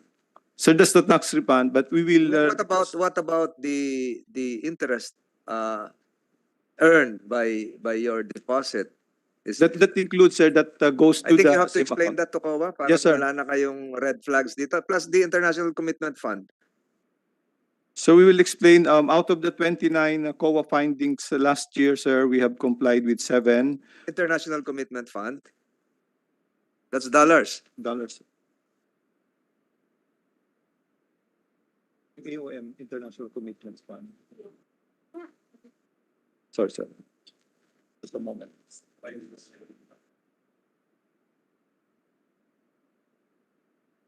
COA findings.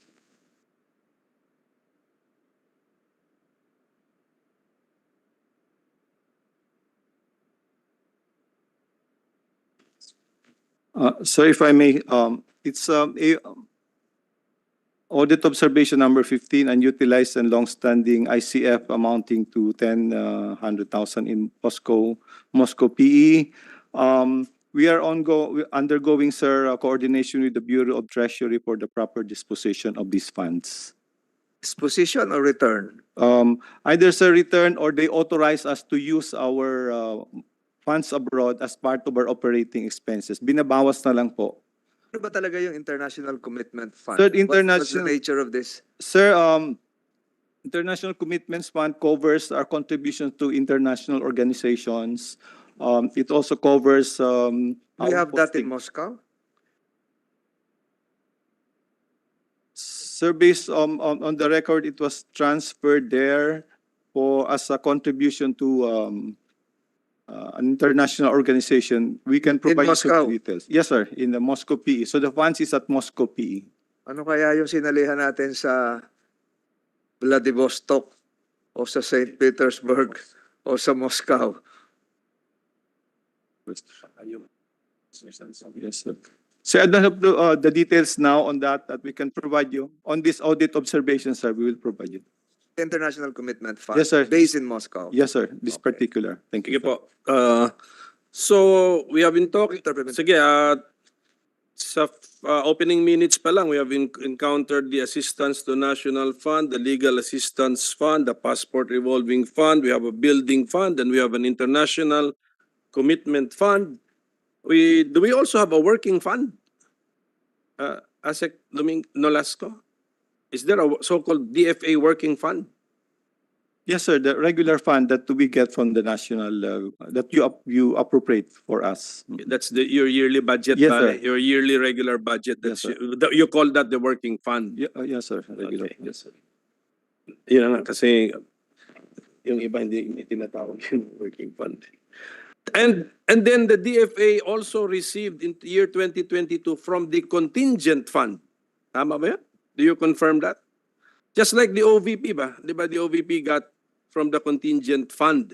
Did the DFA also get from the contingent fund? And how much and what and for what? Your Honor, I don't have the record now in 2022, but in 2023, we received funds from the contingent fund of the Office of the President, and these were intended for donation to other countries, like aid to a country due to recent earthquake, and also for relief operations. Nagdo-donate din po tayo sa ibang bansa. It comes from the contingent fund of the Office of the President. It's upon request, sir. And then we remit it to the specific country. Thank you. Tama naman yun. Tama. How much was the total amount? For 2023 lang po yan, ano? This year na, itong year, this calendar year.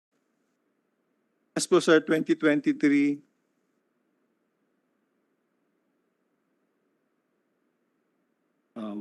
about $500,000, sir. Thank you. Tama naman yun. We agree with that, Madam Chair and my colleagues. Kasi kung tayo naman ang tinamaan din ng isang kalamidad o sakuna, tulong din sila sa atin. So that means the vehicle is already there, because I was thinking to use that small agency as the vehicle. Hindi na pala kailangan. How do we do it? How do we make such financial contributions coming from the Republic of the Philippines to a country hit by a calamity or an emergency? How do we do it? Yes, Secretary. Yeah. Senator? Go ahead. The distinction here is the contingency fund is for natural emergencies or catastrophes, natural disasters, whereas our funds at PCCP is proactive technical cooperation assistance. So there's a distinction dun sa paggamit ng funds. But in this case, for example, in what happened in Turkey recently, the earthquake. In fact, in Morocco, we offered, but I don't know if they have accepted. But generally, pag may malaking natural disaster, we use this, we offer assistance, and then if we can utilize this fund, yan ang gamit. How do we execute it? So we have, kunyari, we want to give $500,000 to another country. How do we execute it? How do we implement it? Embassy? Our embassy? Is the donor? Normally, we do not do it directly. We have to ask approval from the Office of the President. Yes. Oh. And then once the, then Charge nga sa ano eh. The OP approves the request, charge sa contingent fund, Yeah. okay. Transferred to the DFA. How does it get to the destination country? Sir, with your Sige. permission. Sir, after the Office of the President approves this and then the DBM issues a SARO, Mm. and then we remit the cash to the designated bank account of the country that is given to us. Okay. Sige. Usually, our mission we- then asks where it can be remitted, and then we transfer the funds to the. So Manila na, DFA Manila, Yes, sir. does it. Good. Okay. So maganda pa yan, and kung yan po yung nalipat sa inyo, that's a very noble act that we did, Mr. Chairman. Yes, Minority yes. Leader, if I may. Siguro if there is any agency, civilian agency na dapat magkakaroon ng malaking contingency fund, no doubt dapat ang DFA bigyan natin ng malaking suporta for me. Because alam kong our counterparts from other countries, malaking investment talaga nila dyan sa kanilang mga DFA. Tama. I did not elaborate. But, for James Bond purposes of other countries, talagang napakalaki ng investment nila sa kanilang DFA. So, dapat talaga itong DFA natin, may malaki tayong contingency fund na dapat ilagay, suportahan talaga natin ito. Tayo lang di James Bond ng ibang bansa eh. Tayo wala tayong pang James Bond. Kaya we need that. We have to support your contingency fund kung kailangan talaga. Yun lang. Mr. Chairman, Mr. Acting Chairman, anyway, napakita naman natin na access din nila yung contingent fund mismo sa entire GAA. Entire GAA yun eh. That's a contingent fund sa entire government bureaucracy. 13 billion yan eh for next year. Malaki-laki. That's why 7 billion yata yan 2 years ago, then 13 billion this year, and 13 billion next year. That's why disagree naman kami na dapat hindi maggamit sa CIF yung contingent fund, sa confidential and intelligence fund kasi pointless.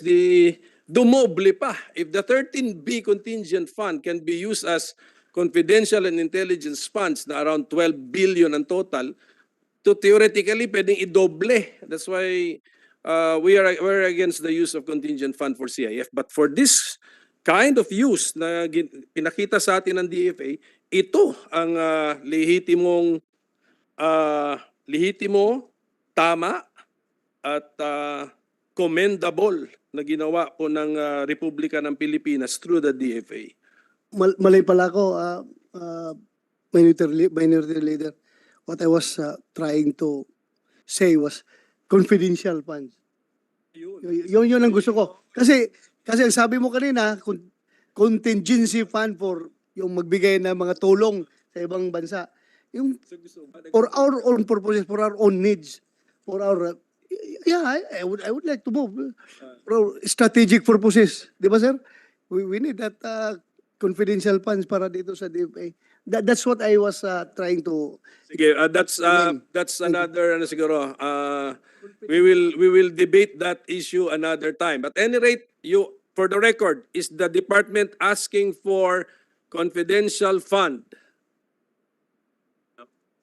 Sagutin niyo, Secretary, for the record. No, we're not asking. They're not. So let's not give them a headache na lang, my dear colleague. They're not asking for it. Let us not grant something which will give them a headache, future headache. Well, at any rate, alam mo nyo, last year, Secretary, pinag-usapan natin dito yung arbitral ruling. Gusto nga namin na challenge namin kayo na come up with programs, ipa-fund namin yun, propagate, disseminate, educate, use it to educate the people and the international community, yung 2016 arbitral ruling. Challenge namin kayo. Napasa yata ang usapan natin sa isang attached agency ninyo. Basta gito lang gusto sabihin sa inyo, yung event sa UP, where ambassadors parang expressed their support for the 2016 arbitral ruling, mas nalaman pa namin, mas narinig pa namin kaysa sa any activity from the DFA to promote, disseminate, and propagate that ruling. So, Imagine just a university initiative na overshadow po yung I did not even know what you did. So siguro challenge ulit. We can what is the program in your 2024 NEP which will anong tawag mo doon? Make the country proud of our participation in the arbitral proceedings and winning it. Winning it, ay quotation marks, winning it. I mean, because hindi naman talaga na award sa atin yun, but we won a significant argument, especially on the invalidation of some lines representing his so-called historic rights. Sige po, so we will just, kung wala sa 2024 NEP, baka pwede pa tayong makaisip pa. Kahit yun lamang po, the 2016 arbitral ruling. Yes, Secretary. Thank you, Mr. Senator. Well, we have already undertaken a number of activities this year, and I think certainly we're looking forward to doing some more next year.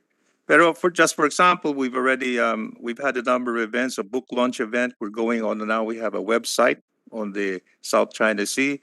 We organized a symposium last August, track 1.5, hinost ng DFA in coordination with the Konrad Adenauer Stiftung.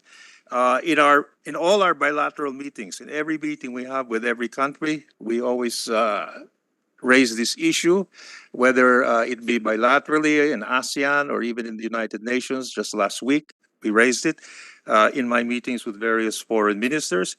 We also are planning another activity for next year, some kind of a meeting similar to the symposium we had last year. So, in other words, our main point is how to try to create greater awareness of not only the arbitral award, but the situation in the South China Sea.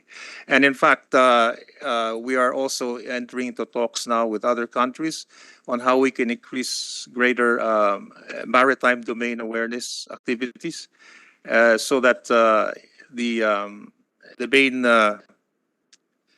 the main point of the rule of international law is stressed. So in other words, hindi lang just the arbitral award support, which we are getting little by little, public pronouncements, but the situation in talagang sa South China Sea and why international law, UNCLOS, and the arbitral award are all important for us. So yun ang program. So we have a number of, I can give you a list later of some of the activities that we're thinking about sa DFA in coordination also with other agencies. Secretary, And with thank the you. permission of the minority leader, perhaps what Senator Pimentel is asking is not through formal fora or academic gatherings, perhaps how to laymanize everything that can be easily understood by the masa Filipino. So perhaps what Senator Pimentel is asking is that were there efforts made to have all of this translated into something that can be easily discerned by Juan de la Cruz, and that would require perhaps consistency in the approach. For instance, I was a bit rattled when Department of Foreign Affairs previously missed the chance to reach moviegoers when that Barbie movie was supported by the DFA. Correct me if I'm wrong. Diba, yung 8-dash line, wala namang pagkakaiba sa 9-dash line. Ngayon, 10-dash line na. Diba? So, if we were consistent in that, even the moviegoers would have been informed that this is not correct. Diba? But the DFA issued a statement of support for that movie. Tapos na yun eh. Pero yung siguro yung gusto malaman ni Senator Pimentel, yung consistency of purpose. Hindi lang sa mga academic journals, articles, kahit sa movie, kahit sa ordinaryong radio program, di ba? Para iisa lang yung sinasabi natin. And yet, nung given the chance na hiningan kayo ng MTRCB ng position, tama ba tong 8-dash line? Sinuportahan nyo. Eh ngayon, nadagdagan na ng isang dash line, di 10 dash line na. So, ganun siguro, how to reach that level of intellectual curiosity of the ordinary Filipino from Aparito Hulo, that this is the arbitral ruling. That is what is expected of you, and that's a difficult task. Diba? Hindi naman kayo comics writer, hindi kayo gumagawa ng nobela o programa sa radyo. Siguro ganun siguro ang tinatanong ni Senator Pimentel. Correct me if I'm wrong, Mr. Minority Leader. Senator Tolentino is correct in all respects except the Barbie movie. I did not watch it. Hindi ko alam. Paano mababanggit sa movie about a doll? Doll ang ang dash line. Who saw that? Ano ba? Nobody watched it yata. Maybe Senator Tolentino can brief us. I'm sure, pinanood ni Senator Tolentino yun. Hindi, alam naman lahat yun na lumabas doon sa Barbie. Not just 5 seconds, but 5 minutes, 8 dash line. Oh, so ang sabi ng MTRCB, 8 dash line daw yun, hindi 9 dash line. Kailangan daw maging 9 dash line to jive with what China is saying. Eh ngayon 10 dash line na. 'Di ba? So it doesn't matter if it is 7 dash line or 6 dash line. Atin yun eh. So we missed that chance. And then marami pa siguro darating na ganyan. Na mabuti na lang si Senator Bato de la Rosa during that FIBA basketball, nagsuot na ng WPS dun sa basketball game. So all of this would help. Konting di ba? It will ignite the curiosity. Ano ba talaga yun, di ba? Your ordinary millennial, the youth would be aware na merong ganong claim. So we missed the chance. Yun lang nakakalungkot nun. Yes, Secretary. Go ahead. Yeah, thank you for your points, Mr. Senator. You will, especially on the movie, we'll probably look into that. But just for your information now, we are working with the Comics Association of the Philippines to update the information of the arbitral award because we already issued one before, pero medyo na outdated na. So we're now working with them, and we hope by the end of 2023 to come up with a revised. Actually, the House of Representatives gave us a little budget for the arbitral award. So many of the activities that we have done have actually been in fulfillment of the funding they gave us. One of them was the symposium. Another one is this online website now on the West Philippine Sea, South China Sea. Our FSI also has instituted a online thing on the explanation of what the West Philippine Sea is. But so certainly we'll try and look into those things, and maybe a documentary or a movie might be possible. But of course, we have to see how to package that. Thank you. Yeah, One last point na lang, Mr. Chairman, para makatanong din po kayo. Ito po, on the Scarborough Shoal, that's the Baho de Masinloc, di ba? Can the DFA, through the Secretary or through the expert on UNCLOS and the ruling of the 2016 Arbitral Tribunal, can you tell the Filipino people, ano po ba ang ruling ng arbitral body on the Scarborough Shoal? Ano po ang ruling doon na tinatanggap po natin? Yes, sir. Go ahead. Thank you, Mr. Senator. I don't have the, I'm not what you'd call the international legal expert. But Anybody present here? what is important is our interpretation. Yeah, That- yes, again. That that is within our sovereign rights and our it's within our exclusive economic zone. Therefore, we have the right to take advantage of whatever's there, and any obstacle or any kind of harassment is not in accordance with UNCLOS and the rights that the countries have with respect to the EEZ. Of course, you may get a more legal interpretation, but that is the interpretation that we are adopting, and I think no other country can really challenge that. Yeah, if I may. Yeah. Yung in relation to that, yung Baho de Masinloc. Sir, as we speak, can you update us? Natanggal na ba yung harang na nilagay nila doon? Natanggal na o hindi pa? According to the Coast Guard, natanggal, but I'm still awaiting an official report from the Coast Guard as of this moment. We have to commend the Coast Guard kung indeed it is true that tinanggal lang agad. Dahil kasi pag ganito tayo, palagi lang tayong complain para sabihin ng tao na salita lang tayo salita, wala tayo sa gawa. So yung ginawa ng Coast Guard, tinanggal. Very good. I would like to commend the Coast Guard for removing it.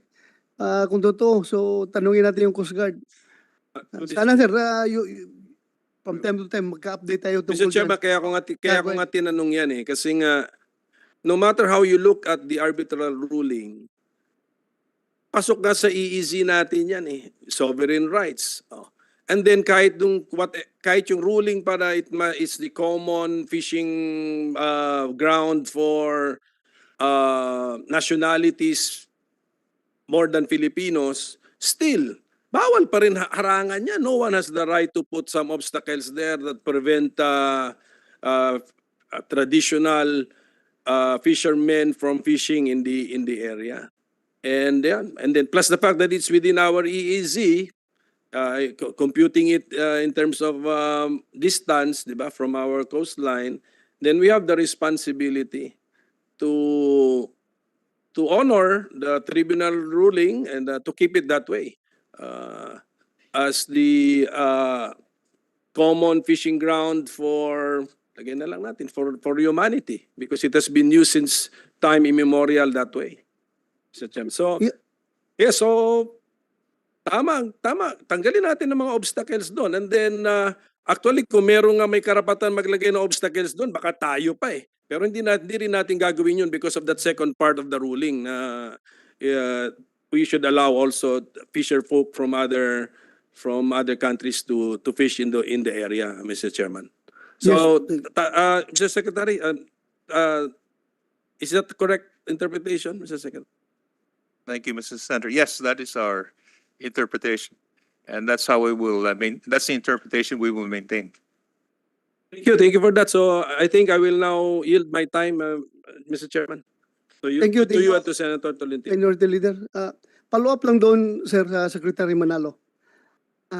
You being the Secretary of Foreign Affairs, halimbawa, yun nga, nangyari, may nabalita na hinarangan nila doon. Can you not call the attention of yung ambassador, Chinese ambassador here? Let him explain to you bakit nila ginawa yan. Pwede bang gano'n? I'm not familiar with the protocols that you are observing, but pwede ba? Kaya mo yung gawin na tanungin siya? Explain why you do that. Thank you, sir. Mr. Senator, once we get confirmations, Philippine Coast Guard, we of course will issue a protest to the Chinese embassy here. And we will cite the reasons why putting a kind of barrier is not consistent or illegal. And we'll also probably ask our embassy in Beijing to go to the Chinese Foreign Ministry. Sir, parang we are sick and tired of all this diplomatic protest. Parang walang nangyari, hindi nila inaksyonan, ini-ignore nila. Siguro ba other modes, other approaches na pwede natin gawin?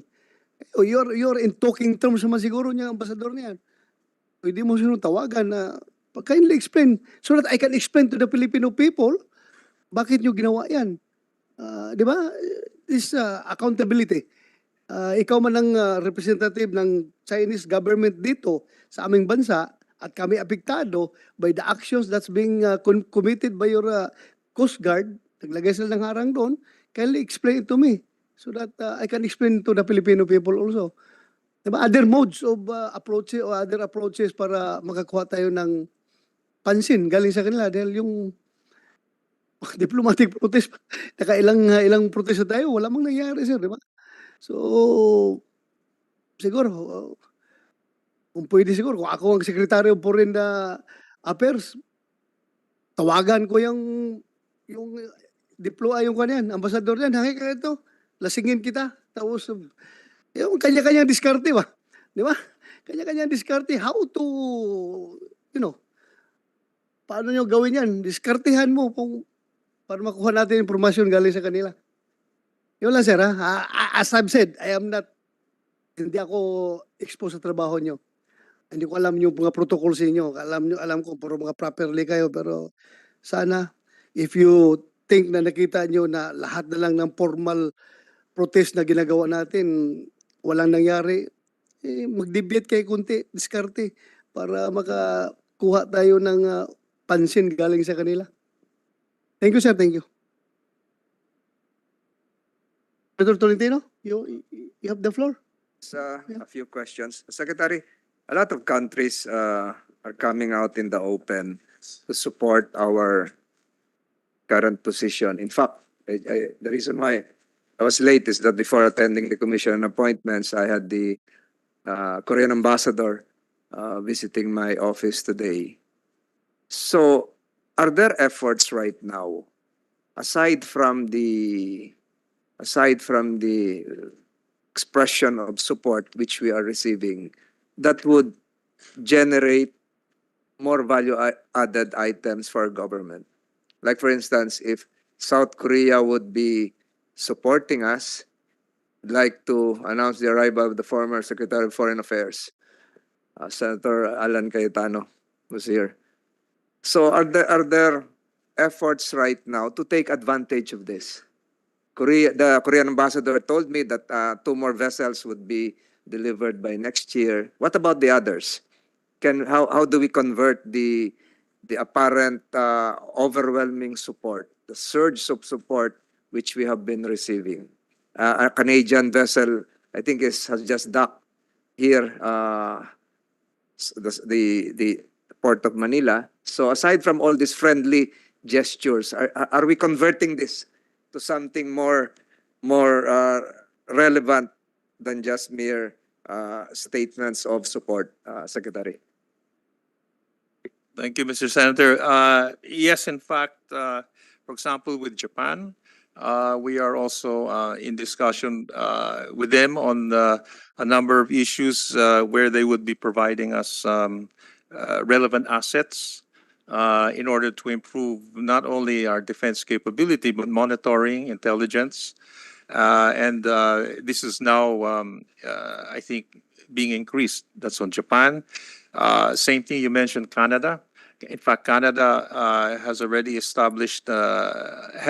adopted an Indo-Pacific strategy, and in fact, they'll be setting up an office here in the Philippines, more in agriculture, but also increasing your information and provision of technical assistance, especially with respect to South China Sea. In the European Union, we have also entered into discussions with the United Kingdom and even Germany on providing possible types of assistance, and not only in terms of hard military assets, but also creating more domain awareness, which means intelligence, even in some countries, possible space-based things like that. The same with Australia. We just signed a strategic partnership with Australia 2 weeks ago, and that will involve also more activities. We have a SOVA, so there are even more activities with them, and we just established a strategic partnership with Vietnam recently, and we'll be entering into talks on possible types of exchanges. I don't want to go into details here on what type, but this will be on more cooperation, especially with respect to the challenges we're all facing in our region. Yes, thank you for that. But I think you should provide us this committee and this representation likewise. My point here is that we should take advantage of this golden opportunity by having some value-added solutions to our current problem. For instance, let me be specific. India has showed its support.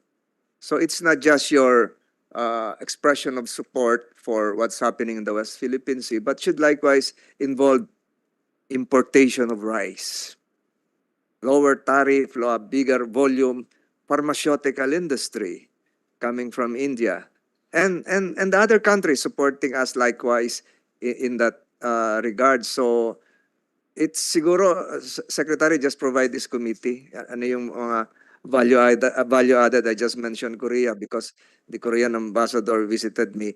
But just for the record, Madam Chair, I'd like to commend the FCI. Oh, is this FCI or UNESCO for complying with all the audit recommendations given by COA, 16 audit recommendations. So is that FSI? FSI? So FSI should be the model office within the department. They complied with all the COA audit reports. Madam Chair, konti na lang po siguro ako, but Before you proceed, may I recognize the former Secretary of Foreign Affairs, our colleague, Senator Alan Cayetano. Yes, then you have your turn to ask. I wonder if Senator De La Rosa will still ask after Senator Tolentino. We'll find out from his staff, but you can proceed. he Thank you. just took a bite from his. He will return, I think. I yield to the former DFA secretary. Okay. Because I'll be encountering all the familiar faces here when we craft the maritime zone law, as well as the ASL and all the other maritime intricacies within the next few weeks. Madam Chair. Thank you for prioritizing the Maritime Zones Act. I think I'm one of Secretary. the authors there. Yes, Secretary. Yes, thank you. Sorry for the interruption, but ASEC Nolasco would just like to respond to an earlier question from Senator Tolentino. Regarding The permission The- regarding the the- ICF in Moscow. yes. Sir, the details are in sometime in 2010, we remitted funds to the embassy in Moscow, in Moscow. It was supposed to be for the establishment of the ASEAN Center in Moscow. But then it turned out that that was already fully funded by another organization called the ASEAN-Russian Dialogue Partnership Fund. So that's the reason why the funds are still there. But So that's the $100,000. yes, sir. We are working now, sir, to have this, to addressing this dormant account. Thank you. Thank you. Thank you, sir. Thank you, ma'am. Naman frozen yun, because of the Ukraine. Okay. I yield to the former secretary as well as Senator Padilla. Thank you, Senator Tolentino. In the order of arrival, Senator Robin Padilla. Yes, proceed your questions. Thank you. Maraming salamat po, Madam Chair. Assalamualaikum. Magandang tanghali po sa inyong lahat. Gusto ko lamang pong tanungin, Madam Chair, patungkol po doon sa mga ganap sa Sabah. Kamusta po ba ang ating mga kababayan na hanggang sa ngayon po ay tinatawag na stateless? Ano po ba ang ating napag-usapan na po natin ito nung nakaraang taon?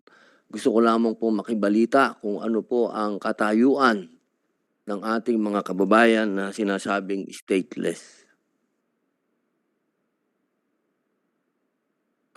Madam Chair, could I ask ASEC Jack Cortez to reply dun sa tanong ni Senator? Cortez, you're recognized. Magandang umaga ho.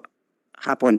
Sir, when it comes to our kababayans in Sabah, we have our Philippine Embassy in Kuala Lumpur that regularly proceeds to Sabah para bigyan po ng consular services yung ating mga kababayan doon.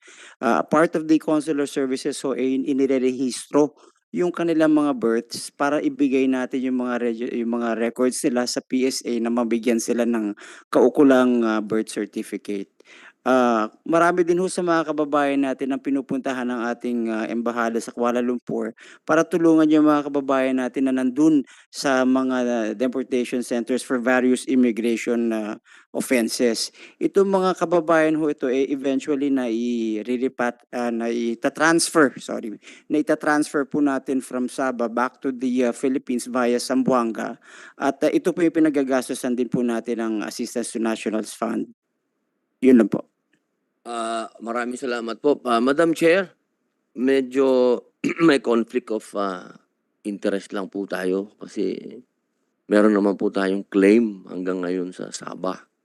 So ang atin po sanang medyo mahirap lang matanggap na parang ang dating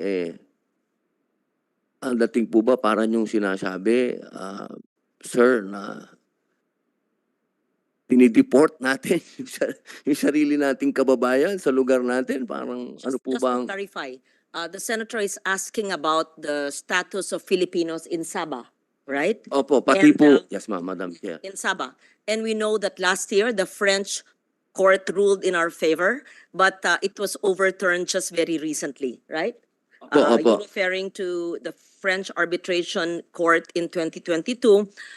Perhaps you could answer what we did about it when it ordered Malaysia to pay the Sulu descendants, right? But in June of this year, the court said that the Paris court had no jurisdiction. Can you kindly explain to us the court that said that they should pay the Philippines, and then Malaysia was able to have this ruling overturned, and it won this it won. So I'm not too familiar with the case and how was Malaysia able to overturn the Paris ruling. So it says in the news that Malaysia won the legal battle in France that would likely cancel an award of $15 billion over territorial claims related to the Borneo state of Sabah. So perhaps from 2022, what did we do about it? But then, is this already binding? Is this victory of Malaysia that overturned our victory last year binding? That says that the court that ruled that Malaysia must pay the heirs of Sulu descendants $15 billion. So I think that's what you're saying. Not just the payment, but also the status of Filipinos in Malaysia.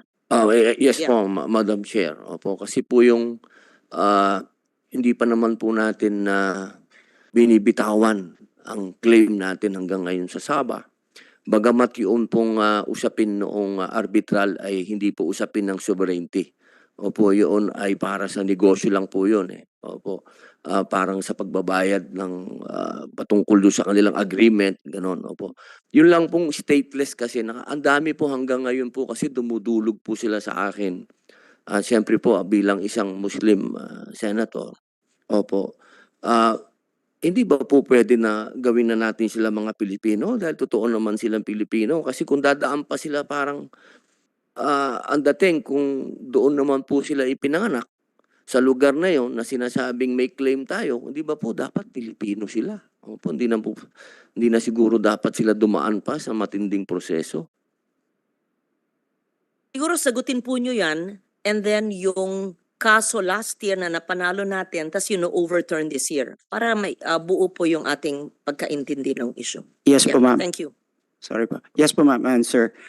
Pagdating ko sa mga Filipinos na naipanganak abroad, yung mga sinasabi stateless, basta ho ang Pilipino, basta ang magulang ay Pilipino, nanay o tatay o pareho man, may claim ho sila sa Philippine citizenship.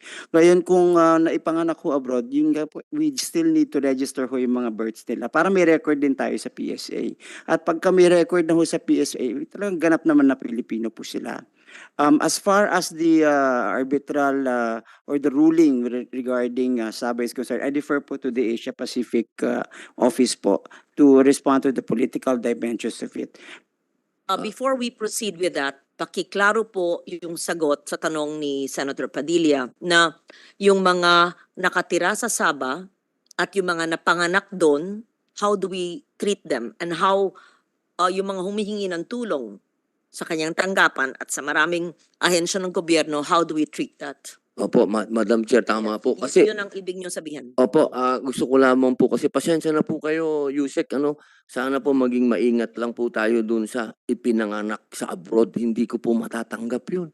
Hindi po matatanggap ng ating mga kababayan na para nating binibitawan yung claim. Kasi pag sinabi nating abroad, hindi atin yun. Opo, parang sa atin lang po sana kung saan po yung disputed na mga lugar.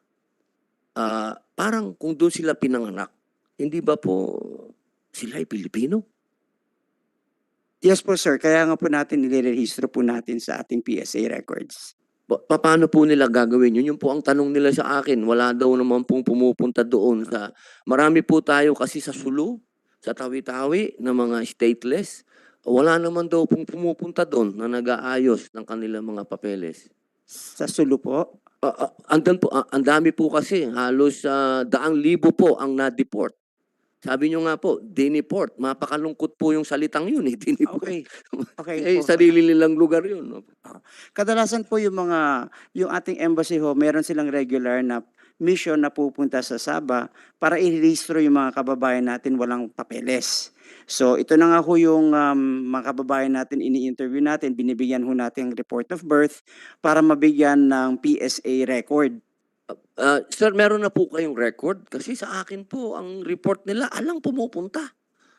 Baka po pwedeng meron po kayong record na ma-submit sa akin para masabi ko man lang po sa kanila. O kung meron po kayong sasagawang programa, kasi ganito din po yung nakaraan nating taon, ano? Baka po pwede na isama nyo ako kung meron po kayong lakad at imbitahin nyo po ako para maano po natin. Ewan ko lang po kung papapasukin ako sa Sabah, ha? Pero baka mas maganda po maging joint po ito ng ating mga opisina. Yes sir, magbibigay po kami ng full record kung ilan ho yung mga outreach programs ng embassy natin papunta ho sa Sabah para mabigyan po kayo ng information. Kasi po, alam niyo po, Madam Chair, duktong po ang problema dito. Hanggat hindi po sila nagkakaroon ng mga papeles na sila'y tunay na Pilipino, hindi din po sila mabigyan ng ayuda. Kaya po sana nakikiusap po ako sa inyo na matulungan po natin sila magkaroon ng papeles para pati po ayuda ng gobyerno, sila po ay makatanggap. Yun lamang po, Madam Chair, antayin ko na lang po yung paliwanag patungkol po doon sa arbitral ruling. Thank you, Ase Cortez. And you were referring, yes, Secretary? Madam Chair, may I request our Mr. Reyes from our legal office to give you our take on this? Could I just also add that in this case, we've also been consulting with the Office of the Solicitor General on the legal aspects. But I'll ask our Mr. Reyes if he could respond. Mr. Reyes responds. Thank you for that, Secretary. Can we just clarify that all Filipinos living in Sabah are considered Filipinos and part of the PSA, Philippine Statistics Authority, which is under NEDA, reports of statistics, right? Yes. Ilan po yun? Approximate, ilan po? No idea? Ali po ma'am yung Ilan po ang Pilipino na pinapag-usapan po natin na nasa Sabah? If we don't have that, that's okay. We will ask the PSA to give us. So, just to assure Senator Padilla that we consider them Filipinos, right? And they are part of the PSA reports as part of the Filipino nation, right? Secretary, am I accurate? Yes. And PSA, not the DFA? Or would you consider them migrant workers? The PSA would have the statistics, the numbers. Yes, ma'am. Wala pa ho kaming exact number kasi mahirap po mag-extrapolate. Pero nakikipag-ugnayan po kami with DSWD and PSA to make sure na magkaroon tayo ng idea and study kung ilan talaga ho ang tinitignan natin na number of Filipinos in Sabah. Pero usually ho, pagka may mga kababayan tayong quote-unquote returned from Sabah back to Sulu, back to Zamboanga, andyan po yung mga interagency teams po natin ng DSWD, PSA, para bigyan tulong natin who were returned to us na wala hong mga papeles. And that in addition ho sa mga outreach programs which we promise to detail and send to Senator Padilla's office ng ating embahada sa Sabah po. So that it's clear, they freely travel from Sabah to parts of the Philippines, right? Hindi po ma'am. Usually nira-round up po sila ng Malaysian immigration. They're put into immigration depots and then from there transferred to the Philippines po. So when they leave Sabah by boat, right? Where are they rounded up? Rounded up in Sabah po and then brought to the immigration depots there before the Malaysian government transfers them back to the Philippines via Zamboanga. And when they return to Zamboanga and decide to go back to their residences or homes, if they have, in Sabah, they enter freely? Apparently so, yes, ma'am, they do. So they go back and forth? Many of our kababayans do po, yes. They go back and forth? Yes, ma'am. Wait, what do you mean by round up? Meaning they are listed, they are invited to the immigration office? Usually po, ma'am, the authorities of Malaysia go around the island looking for nationals na wala hong mga documentation. And itong mga nationals without documentation, yun ho yung ina-identify nila for immigration offenses, Malaysian immigration offenses. And that's what that's where it begins, and then they are returned sa atin po. But they return to Sabah also afterwards, or they're returned to us permanently and banned from entering Sabah? Many who go back only to be rounded up again and then come back, transfer, and then Do they serve jail terms? hindi naman ho. Due to Ano, nasa immigration depots, offenses? nasa depots lang po.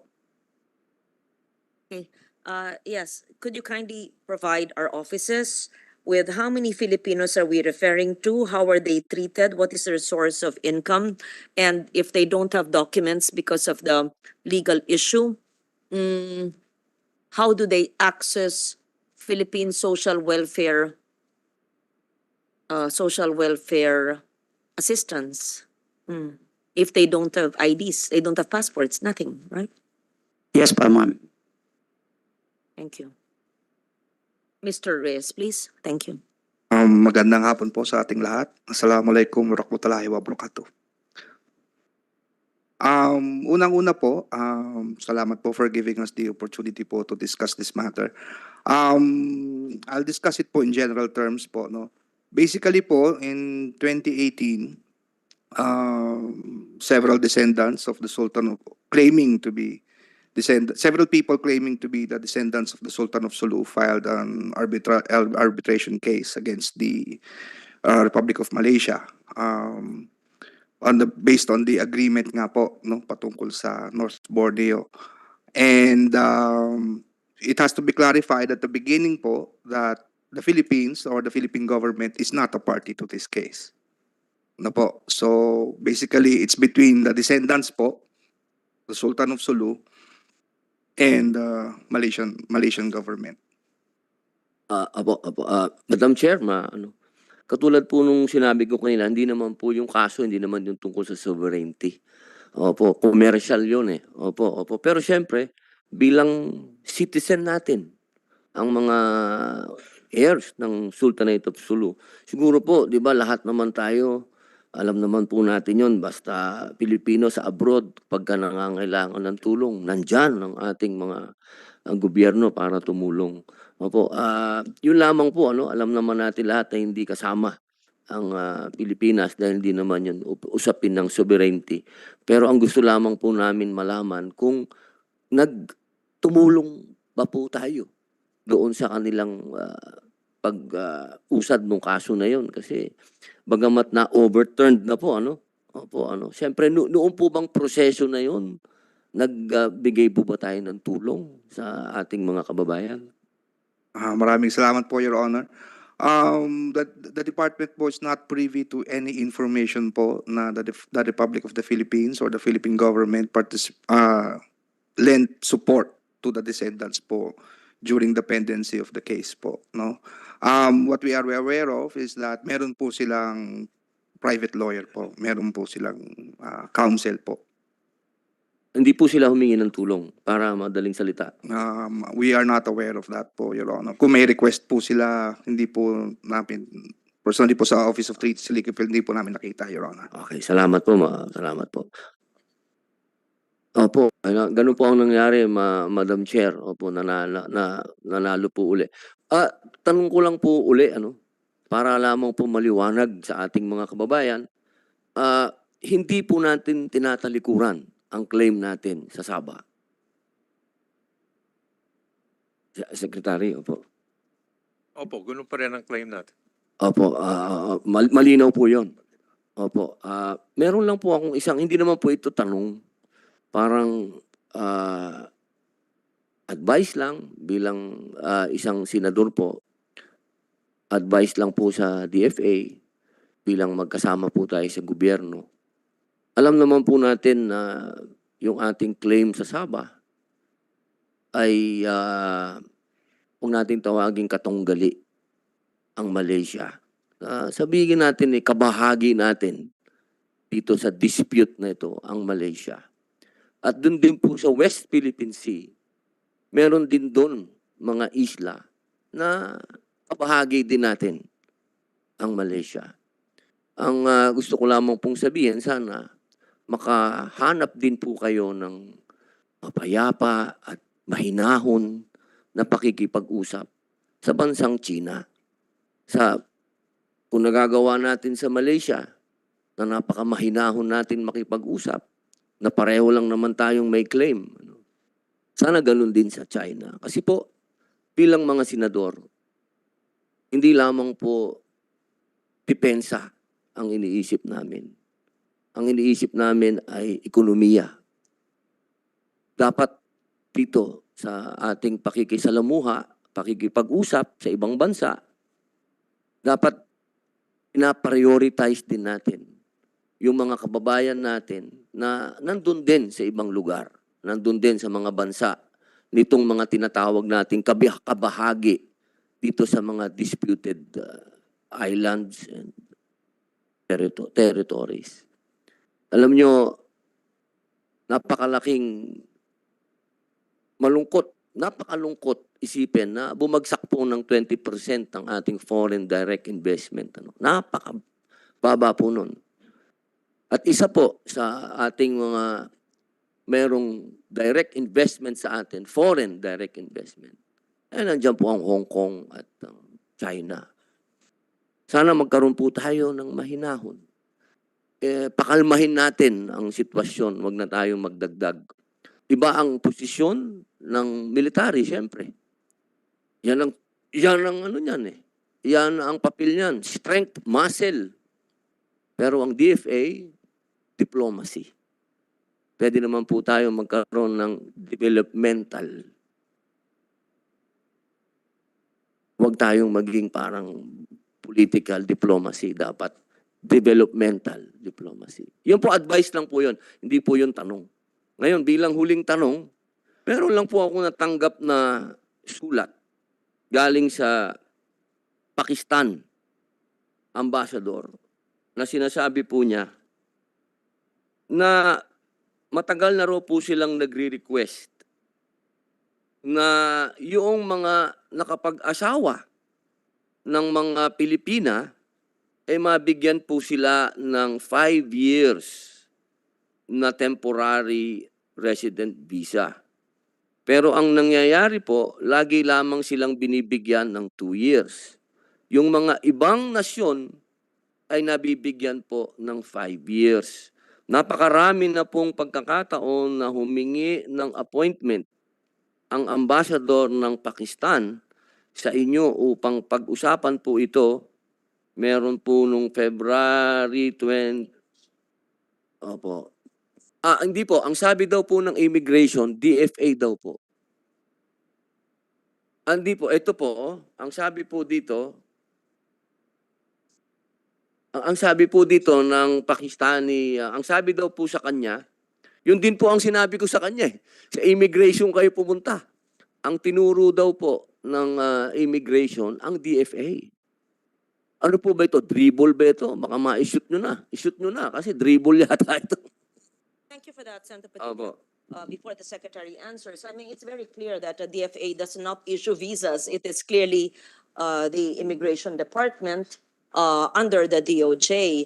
But perhaps a bilateral meeting between the Pakistani ambassador and the Secretary could ensue. I'm sure you've met the Pakistani ambassador, right? Madam Chair, ito po You yung... met the Pakistani ambassador? He's never, yes. So it is not accurate to say that the secretary has not given an audience to the Pakistani ambassador because you know the Pakistani ambassador. Of course, he has paid his respects, courtesy call, and has never raised the issue. to be fair to DFA. I'm answering for them because Yes, ma'am. because I Meron think lang po ako, Madam Chair, sulat. ngayon Opo. na hindi binibigyan ng audience ng DFA, parang imposibleng gagawin niya ng DFA si Secretary Manalo. I'm sure nakilala na po nyo, no? Nakausap na rin po nyo. Okay. If it's an issue, that's probably an issue which, if kaibigan nyo yung Pakistani ambassador, you can tell him to make another appointment to discuss the issue so that he can be enlightened that the DFA is not a visa issuing agency. Thank you. Madam Chair, meron po akong sulat galing sa... Ito po ang sagot ng Bureau of Immigration. The Bureau poses no objection to the request. Ang ganda po. Yung pong 5 years na bigyan sila. Noting that the Bureau's period of granting of visa is pursuant to the Department of Foreign Affairs guidelines for the Bureau to implement that granting of 5-year extension visa instead of 2 years. May request for the issuance of Foreign Service Circular to serve as our guidelines based on agreement between the Philippine government through the Department of Foreign Affairs and the government of Pakistan. Ito po ang sagot ni Commissioner Norman G. Tansinko sa sulat ko po.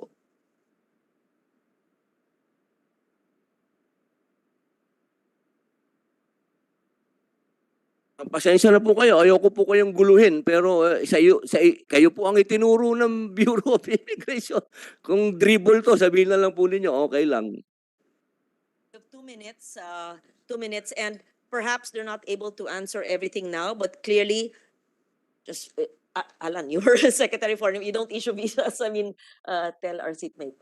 Hindi po. Talagang sigurado ako, hindi sila ang dapat mag-usap lang immigration. Oo. Sabihin, Kasi, ma'am, ito po ay base lamang sa sulat po ng Bureau of Immigration na kayo po ang tinuturo. Opo.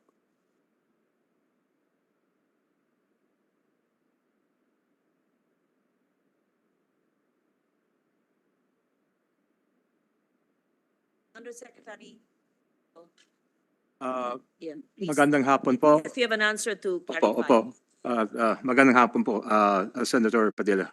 Assalamualaikum warahmatullahi wabarakatuh.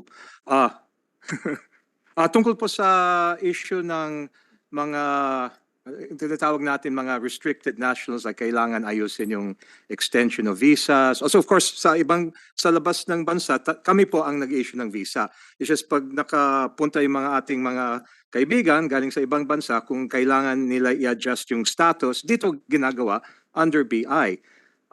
Tungkol dun po, wala pa kaming natanggap na sulat or communication mula sa Bureau of Immigration tungkol sa modification ng existing mga patakaran tungkol sa mga kaibigan natin mga Pakistani po. Pero maganda po na brought up niyo yun, and we will be happy to coordinate with our consular, well, under sa akin ng consular affairs. Pwede kami makapag-ugnayan sa Bureau of Immigration, pero kayo po, hanggang ngayon, wala pa kaming request from either the Embassy of Pakistan or the Bureau of Immigration. Pero handa kami po to explore to discuss with Bureau of Immigration. Clarify. It's the consular posts, right? But DFA here never extends it. No, dito po. No, hindi po. Never, that's Not within, pagdating yung mga kaibing nating ayuhan, it's Bureau of Immigration. It's Bureau of Immigration that would decide whether the visas that were issued by the posts under DFA will be extended. Yes. Never the central office. Pero po, handa kami to discuss with Bureau of Immigration, Embassy of Pakistan, to modify, extend yung mga existing regulations po. Opo, kasi may mga asawa na pong Pilipina ito. Ang tatagal na po dito. Opo, yun lamang po yung kanilang request. Opo, kasi pag ganun-ganon po sila, hindi nila nahilo na. Opo. Yun lamang po, maraming salamat at ibabalita ko po yan sa ambassador na handa na po kayong humarap po sa kanila. Maraming salamat po. Opo, Madam Chair. Opo, maraming salamat po. Thank you, Senator Padilla, for bringing that in our hearing. And just to clarify, it is the post, and we have an embassy in Pakistan, right? Yes, and they issue 2-year visas, a max of 2 years. That's what I understood from the question. Hinihingi po nila sana mabigyan din po sila ng 5 years kasi yung Yes. iba pong may mga asawa, yung 5 years po ang naibibigay. Opo. Yun lamang po. The post issued 2-year visas, but it's an immigration issue when they come to the Philippines and have married Filipinas and have children. That would be an immigration issue. It's not for the DFA to decide. That's what I understand. Okay. Anyway, we leave it at that. Thank you, Senator Padilla. Madam Chair, yun lang po, wala pong objection ang immigration. Okay. Nabigyan Thank po you. sila ng 5 years. Salamat. Salamat po. Yeah, we recognize the Majority Leader, Senator Joel Villanueva. But before his question, Senator Alan Cayetano. Thank you. Thank you, Madam Chair. Magandang hapon po sa DFA family. Let me assure you, kahit mahirap po yung ibang questions ni Senator Padilla, it's his mission in life to make you feel wonderful tonight. Okay? So suporta po sa budget niya yan. Madam Chair, hindi ko po hahabaan, but 3 hopefully short topics that I want to take up. First, we can debate on opinions, we can debate on strategy, we can debate on sometimes nga ngayon pati facts, dapat hindi nagde-debate on facts, di ba? Pero yun ang trend ng mundo eh. But you can't debate on principle, di ba? So for example, kung ang principle, kung ano itatanim mo, yan ang aanihin mo. So hindi ka pwede magtanim ng mangga, ang aanihin mo, santol, di ba? So we cannot say that we will be friends to all and enemies to none, but make enemies. Diba? Of course, if they make us their enemies, that's ibang usapan yon. So the 3 topics are, just so that makapag-prepare dan. One is about soft power and our potential there. And I'll ask the Secretary in a minute for a 30-second to 2-minute version of, or whoever is our resident expert on soft power, to explain to us lang for our education and for those listening kung ano ibig sabihin ng soft power. No? Number 2, I want to just ask maybe 1 or 2 questions about opportunities and yung role ng DFA sa overseas Filipinos ngayon na meron Department of Migrant Workers, di ba? Number 3, I just want to make a point regarding objectives vis-a-vis if you have the money for it. No, and that's where my support will come in. At the end of the session, I'll ask you for which areas you need more money or resources. No, so can we start with that, Sec? Whether ikaw po or anyone po, can they just give us a layman's term of what soft power is, and then I'll make my point regarding that. Thank you, Senator and my former boss. On the issue of soft power, I think just to get straight to the point, I think that is probably one of the areas where we have the Philippines has an important asset. And when I speak of soft power, we consider, for example, on culture, promotion of Philippine culture abroad. We setting up Philippine studies, for example. When we send Filipino, let's say, singers or ballet troops to other countries to perform, we project the Philippines in a direct way, not through a confrontational way. And I think one of the other biggest source of our soft power are our people abroad. We have almost 10 million Filipinos abroad. And through the years, the role of the Filipino has contributed and has grown in status in many countries. And one example is for example, nung COVID epidemic, the pandemic, Filipino nurses and Filipino nurses were on the front lines. And in fact, many had died in the service of, in effect, common humanity. And that has gained the Philippine reputation has increased. So nakikilala tayo, the Filipino is respected, and the contribution of Filipinos to the countries they work in have increased. So in many ways, that is projecting the Filipino abroad, and in a way which we call soft power, not through military bases or military assets. So in that respect, soft power, in fact, is one of our main instruments of projecting the Philippines abroad. Thank you for that answer, Mr. Secretary. And of course, I don't know if I've thanked you enough for the support you've given me when I was in the DFA. No? So would it be correct, paghahaluan ko na yung diplomacy or yung training sa diplomacy at yung training ko sa policy, no? Kasi pag sinabi mong power, it's basically the ability to get someone else to act the way you want them to act, di ba po? And then there's different kinds of powers or definition dyan, authority, legitimacy, influence, etc. No? Authority, pagka meron kang legal cover, so you have the authority to tell your people what to do.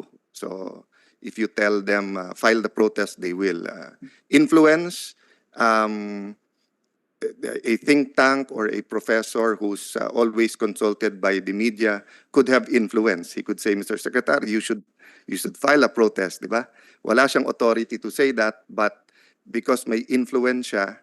So the point I'm making is that in the end of your definition, you were saying hard power. So tama po ba ako? Hard power, if I can limit it to two, is basically military power, but sometimes economic power then, no? Meaning the richest countries in the world who usually have also the biggest military, yun yung hard power, di ba? So of course, when they speak, let's say in the Middle East, di ba? Sila nag-draw ng lines dyan, pag may interest sila dyan. So soft power, if I can maybe use a country na maintindihan ng ating mga kababayan, Korea, because of the K-wave, K-pop, K-drama, in love ang marami sa kultura ng Korea. Therefore, for example, if their pop stars come here and advocate something, halimbawa they advocate, let's say against teenage pregnancy, or they advocate towards better immigration status for Koreans. Kasi we have a couple of 100,000 Koreans in the Filipino. Diba? Yun yung, am I correct doon, Secretary? Yun yung soft power. Yeah. So the Secretary is nodding. For the record, and I said this during his confirmation, he acts more than he speaks. No? Diyan namang kilala si Secretary Manalo. So, but the reason I said that, Sec, recently I had an interaction with the former acting chair ng COMELEC, si Al Pareño, and he likes gaming. And then he told me, sabi niya, grabe yung impact ng SEA Games. Ano ba ginawa niyo sa mga taga East Timor? Sabi ko, we welcome them. Tapos we, in the DFA, we supported their joining, diba, ASEAN. And then, siyempre, mahirap din na bansa. So lahat ng accommodation ginawa natin SEA Games. Hindi daw nila makalimutan yan. Diba? And I remember, and siguro one reason for that is also, sinabi rin sa akin ng mga taga DFA, na you had the projects over the last 20 years in East Timor, and even, di ba, when they were still part of Indonesia, nagtatanim na tayo, no? Gary, for example, here has always advocated that yung, what do you call the chain of islands, Gary? Yusek? Yeah, the Pacific Islands, that we do more, kasi maliliit yon, pero bawat isang yon, isang boto din sa lahat ng multilateral, pati sa United Nations. And if you remember, Gary, he even reminded me that for a 1 or 2 year period in our history, we were under the British rule. So technically, if we want to join the Commonwealth Games for sports, pwede. Ang sabi ko lang kay Yusek Gary nun, good idea, wrong timing. Because ayaw ni President Duterte ng reminders of colonialism during that time. No, having said that, it's evolved the Commonwealth Games from about being colonies to about economic and other cooperation. Ang point, Sec, sorry kung Madam Chair kung napahaba, but I will fulfill another promise to Senator Legarda in my next statement. My point is, for such small things that we would do for anyone, kasi hospitable naman ang Pilipino, it's such a lasting impression. So I'd really like to ask you, before your plenary, saan areas pwede natin lagyan ng resources to increase the soft power? And for those who say na sayang pera, hirap din tayo sa sariling bansa, we have 110 million Filipinos. Ilan ba ang Koreano? I'm not sure sino ba dito nag-Korea? 60 million? Diba? More or less 60 million Koreans. Tapos diba, we have about 10 million Filipinos abroad. They have about 8 or 10 million Koreans abroad, diba? Pero, for example, China, except for Beijing, may Chinatown sila all over all over the world, di ba? Kahit sa Pilipinas, may Chinatown. Korea, 60 million, and you can't blame them kasi 1 billion people. India din, maraming little India all over the world. In fact, maraming world leaders or not only in government, not only in corporations, but in government of Indian descent, di ba? Like the British Prime Minister, no? But ang Koreano, 60 million lang. But you'll have Korean towns in many, many places around the world. I'm so happy every time na babasa ko na this Filipino restaurant makes it big in New York, makes it big in Europe, makes it big in London, etc. Diba? Kasi finally, yun yung soft. So ang point ko, Mr. Secretary, dun po sa nagsasabing it's not money well spent.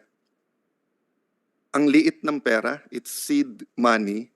But if you see what happened sa Korea, finding me during that time. So the next point I want to make in honoring our chairperson, Senator Legarda, siguro if there are a handful of people who's really fought for culture, isa na siya doon. No, if you can only name 5 or 10 people, isa na siya doon, di ba? In fighting for talaga is traditions, culture, whether it's weaving, whether it's textile, how do I put it? She has a passion for fashion. Okay? So hindi lang siya passionate din siya, no, for culture and everything. And she's always supported DFA. No, in fact, some of you have been helping her office, no. And I think although ang naging focus ni Senator Legarda syempre is yung those who don't have their own voices, 'di ba, in the provinces and you know, in the mountains, basta't yung walang sariling boses. I won't name them na here, no, but if you go in the art scene ng Pilipino, some artists, I'll give an example, di ba, si Ventura, for example, di ba, I'm not sure, 30 million, isang painting, di ba? But basically, kung magustuhan sila sa isang market na malaki, magustuhan sila sa China, magustuhan sila, it doesn't have to be China, UK, France, US. I mean, Hong Kong and Singapore, pagka you make it big there, suddenly yung $100,000, which is 5 million pesos for one artwork, is baliwala. Di ba? And of course, intellectual property, you make things out of halos nothing using your mind, di ba? Ang artwork, yes, may materials ka, pero what, 20,000 peso worth of materials can be sold at $1 million. Not a bad deal, di ba, for a very creative people, no? So yes, pag inisip natin ngayon yung movies, who again, my seatmate is a champion for, if you think of K-pop, etc., parang, di ba, malayo hahabulin natin sa Korea, di ba? Pero if you talk about visual artists, if you talk about paintings, sculptures, etc., grabe ang potential natin. And this soft power comes with the culture, di ba? So meaning, if you have a first class, how do I put it, a Michelin star Filipino restaurant somewhere, and then there's a wow na painting or wow na sculpture. Sino yon? Filipino yon. Suddenly, that's why if you remember, Sec, di ba, I think sa ASEAN ba tayo nag-donate, di ba? And then sa Busan, nagalit yung wife ko si Mayor Lani because nga, ang gaganda ng display ng ibang countries.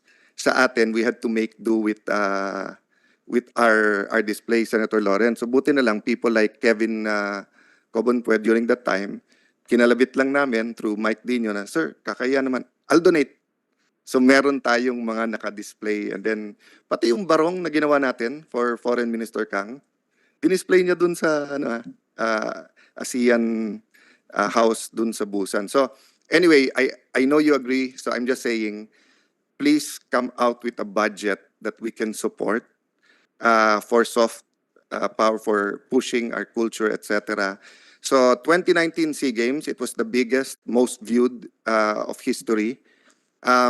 This year, FIBA, although of course we support our team and of course we're proud of them and grabe yung mga kalaban, di ba? And of course we wanted to win more, but it was such a great victory of us hosting the FIBA I think we're going to bid for the World Championship of Volleyball for 2025. And women's volleyball is really big. Millions of dollars ang kinikita per season ng mga women players sa Brazil, sa Turkey, etc. No? So ang point ko, na-translate ito into trabaho, hosting, puno ang arena, Philippine Arena, puno ang MOA, puno ang Araneta Coliseum, ang Clark, etc. No? So I'll stop at that issue sa Stop exactly on 7 minutes, but Yes. I allow you to speak longer because first I am grateful that you acknowledged my leadership in not just in culture but in so-called soft power. Yes. And earlier, arts, culture, education, etc. and climate, Yeah. marami. Yes. All of us, we have our own style. Anyway, I'm glad you mentioned about soft power and you're asking, how do you define soft power? I guess in international relations, it is the persuasive approach in using the economy and culture to co-opt rather than to coerce. Tama ba yun? I'm somehow defining soft power. And allow me to just put in the record, and thank you to my colleagues for supporting it, because for the longest time, we've utilized a soft power. And Ding Nolasco knows this when he was ambassador and when he was the finance of the DFA.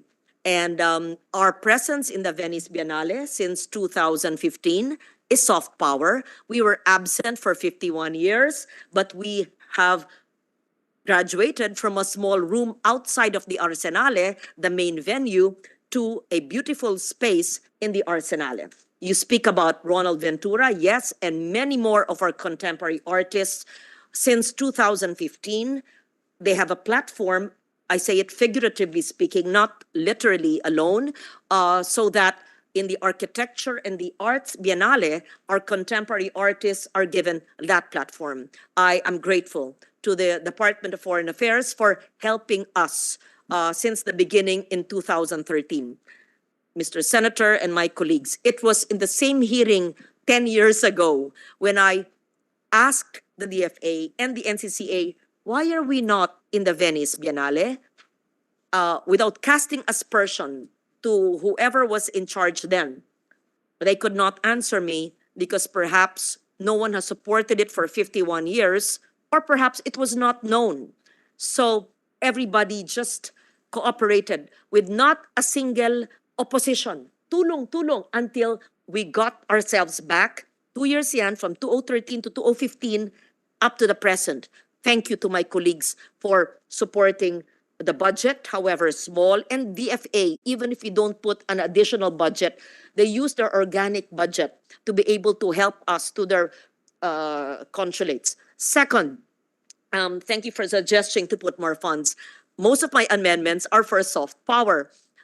We already have 19, and there will be more, Philippine Studies program, because it was in 2015 when Ricky Manalo was ambassador, Secretary Manalo was ambassador, leaving his post in the UK, and he put on Facebook, I wish we could have a Philippine Studies program in the School of Oriental and African Studies. And I said, all countries in ASEAN are in SOAS, but no Philippines. I reached out to SOAS and they said, we don't know. We don't have material. There is no support. It hurts me. So we supported Philippine Studies, and to date, we have 19. We have in Complutense in Madrid. We have in Isaias Institute in Singapore, Nata University. We have kay Ambassador Arroyo in Vienna just recently. In fact, in Sciences Po, in Paris, if I may.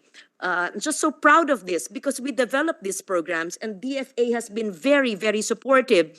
We have RUR in Bochum, Humboldt University in Berlin, University of Michigan, where I believe Ambet Ocampo has lectured. We have in NYU, we have in University of Hawaii, we have in Thammasat in Thailand, we have in Busan. Ambassador De Vega is very active in coordinating. We have in La Trobe in Melbourne, we have in York in Canada, in Alberta as well. We have in Mexico, Autonoma, we have in Namur in Belgium, we have in University of Applied Arts and many more. Then again, this is part of the soft power that a good former secretary is mentioning. So if you'd like to amend, and we have the power to amend, to put X amount for not just 19, because I use my power of amendment with limited space. If we can have 100 Philippine studies, why not, right? Okay, another example of soft power. And you were talking about the Philippines hosting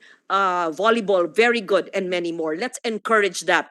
But do you know, and I say this, and all of you know that already, that 8 years of work has finally come to fruition after the Philippines has been invited or selected as the guest of honor, only the second ASEAN country in the history of the Frankfurter Buchmesse in 2025 October. So that is soft power. And by November, German publishers and authors and literary and academics are coming to the Philippines. I would like the DFA to know that, so we can have a little get together, not little, but even bring them to the Senate. And just a month ago, I hosted Jürgen Boos, the CEO of the Frankfurt Book Fair, in Davao, along with a book board, a small agency under the DepEd. And we had a meeting I didn't do it here, but we had it in the National Museum. So they see how beautiful we have. And they really said, we don't know much. In all humility, however brilliant they are, we don't know much about the Philippines. And we in Europe perhaps only see what's in the headlines of news, which has not been very favorable all the time. But now that they see our epics, our literature, our contemporary art, our fiction, and our history, there's so much. So we will be the guest of honor country, where more than 2,000 square meters in the big space of the Frankfurt Book Fair will be devoted to the Philippines. It's not easy. It would take us hundreds of millions to get there, but we will manage. And I will include, of course, and will request the DFA to be a part of this. So I just named a few of our initiatives. Alan, former secretary, yes, thank you for acknowledging that, because I've always believed in the power of not of coercion, but of even co-opting is not a good word, of influencing through the wealth of our knowledge, which is our pride. Kala mo, Daya, Factual lang naman, Madam Chair. Ginawa niyo naman po talaga yon. But while you were talking, Madam Chair, yung sinasabi sa akin, hindi pa rin daw ganong kalinaw or natin na-articulate sa mga nanonood what is soft power. Let me say it this way, no? Kung lalaki yung senador or lalaki yung ambassador, siya yung may power, siya yung may authority. Pero pag inutusan siya ng asawa niya at hindi siya makatanggi, yan ang soft power. Tama po ba? Oh. So pag sinabi ng asawa ni Senator Padilla, i-promote mo naman yung arts, i-promote mo naman Filipino movies, etc. Theoretically, wala siyang authority ang senador, si Brother Robin. Sinabi ni Mayor Lani, itulak mo yung scholarships, no, education. Theoretically, hindi naman siya senador, pero yun ang soft power. So I leave that on that point, but may I just give the DFA a tip, as I've done naman sa budget. When you submit that to us for amendments, and you'll have naman the support, the chair is very supportive. And of course, hindi naman, it's a, what you call it, whole of country approach, di ba? Iba-ibang departments naman yan, kaya lang kayo yung boses naman kayo yung muka, di ba? Sa abroad, no? Ang tip ko, when you put the budget, why don't you also somehow brief us on the objective? Diba? So if you say, for example, we want to put 10 million pesos for Singapore, and we want to push Philippine arts in Singapore. I mean, yung iba naman obvious when you say naman push Philippine arts, diba? But we'll say why, diba? So for example, diba, Hong Kong, ang liit-liit niyan. Pero pag ginugol mo, third largest of trader of gold in the world. So kung sasabihin mo halimbawa, we're pushing our artisans ng jewelry to be able to display sa Hong Kong, di ba? With that facts. Kasi nga, even if we have a 6 trillion peso budget, di ba? We try to quantify talo kayo sa ospital or sa kalye. Kasi pag sinabing 100 million for the hospital, kita mo physically Unlike pag sinabi mong 10 million for, halimbawa, to promote yung mga dancers and singers or visual artists ng ang Pilipinas, di ba? So, hindi makita, then suddenly, palakpak tayo ng palakpak na dapat pagka may mga cast na nasa Broadway na Pilipino. Pero hindi nila nakikita that yung mga tinatanim yung ganon ay may bunga na napupunta doon, no? So, we also want to make sure, no, whether it's the West Philippine Sea or it's soft power, that all of you are well equipped. So may I ask if na-implement na yung allowance adjustment sa DFA? Before they answer, just Senator Cayetano, I hate to use the timer, but we have to, Okay. because after this, the majority leader will ask Okay. his questions, Yeah. if you don't mind. Yes. Yes. Majority Leader, can I have one last question? Actually, Yes. it's just a statement. Okay, Yeah. thank you. Thank you. Sorry for that, Madam Chair. Yeah. So yan ang soft power. Malakas po ako sa Majority Leader at sa Chairperson. Wala akong authority to extend, but... So, kamusta po yung adjustment natin, especially sa mga post na ubod ng mahal na ngayon? Thank you, Madam President. The DFA has submitted to the Department of Budget and Management its proposal for the new indices, sir. This is in accordance with our law that the review of the allowances should be made jointly by the DBM and the DFA. So it's now So in the awaiting DFA. their approval na lang po. Yes, tayo. sir. Yeah. So we'll follow up with them. Yes, sir. But Thank you. may I also follow up? I remember when we were doing our regional conferences, no. So kung meron kayong allowance when you're assigned abroad, ang COA, is it COA regulation na kailangan rent? Sir, at the current law, it's rent, not to Is it a purchase. law or is it a regulation?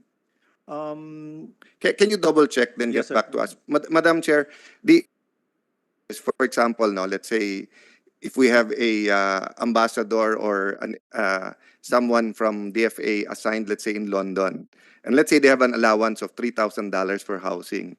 Under the present regulation, they can only use that for rental. So sabi ko, why not allow them to use it for rent to own?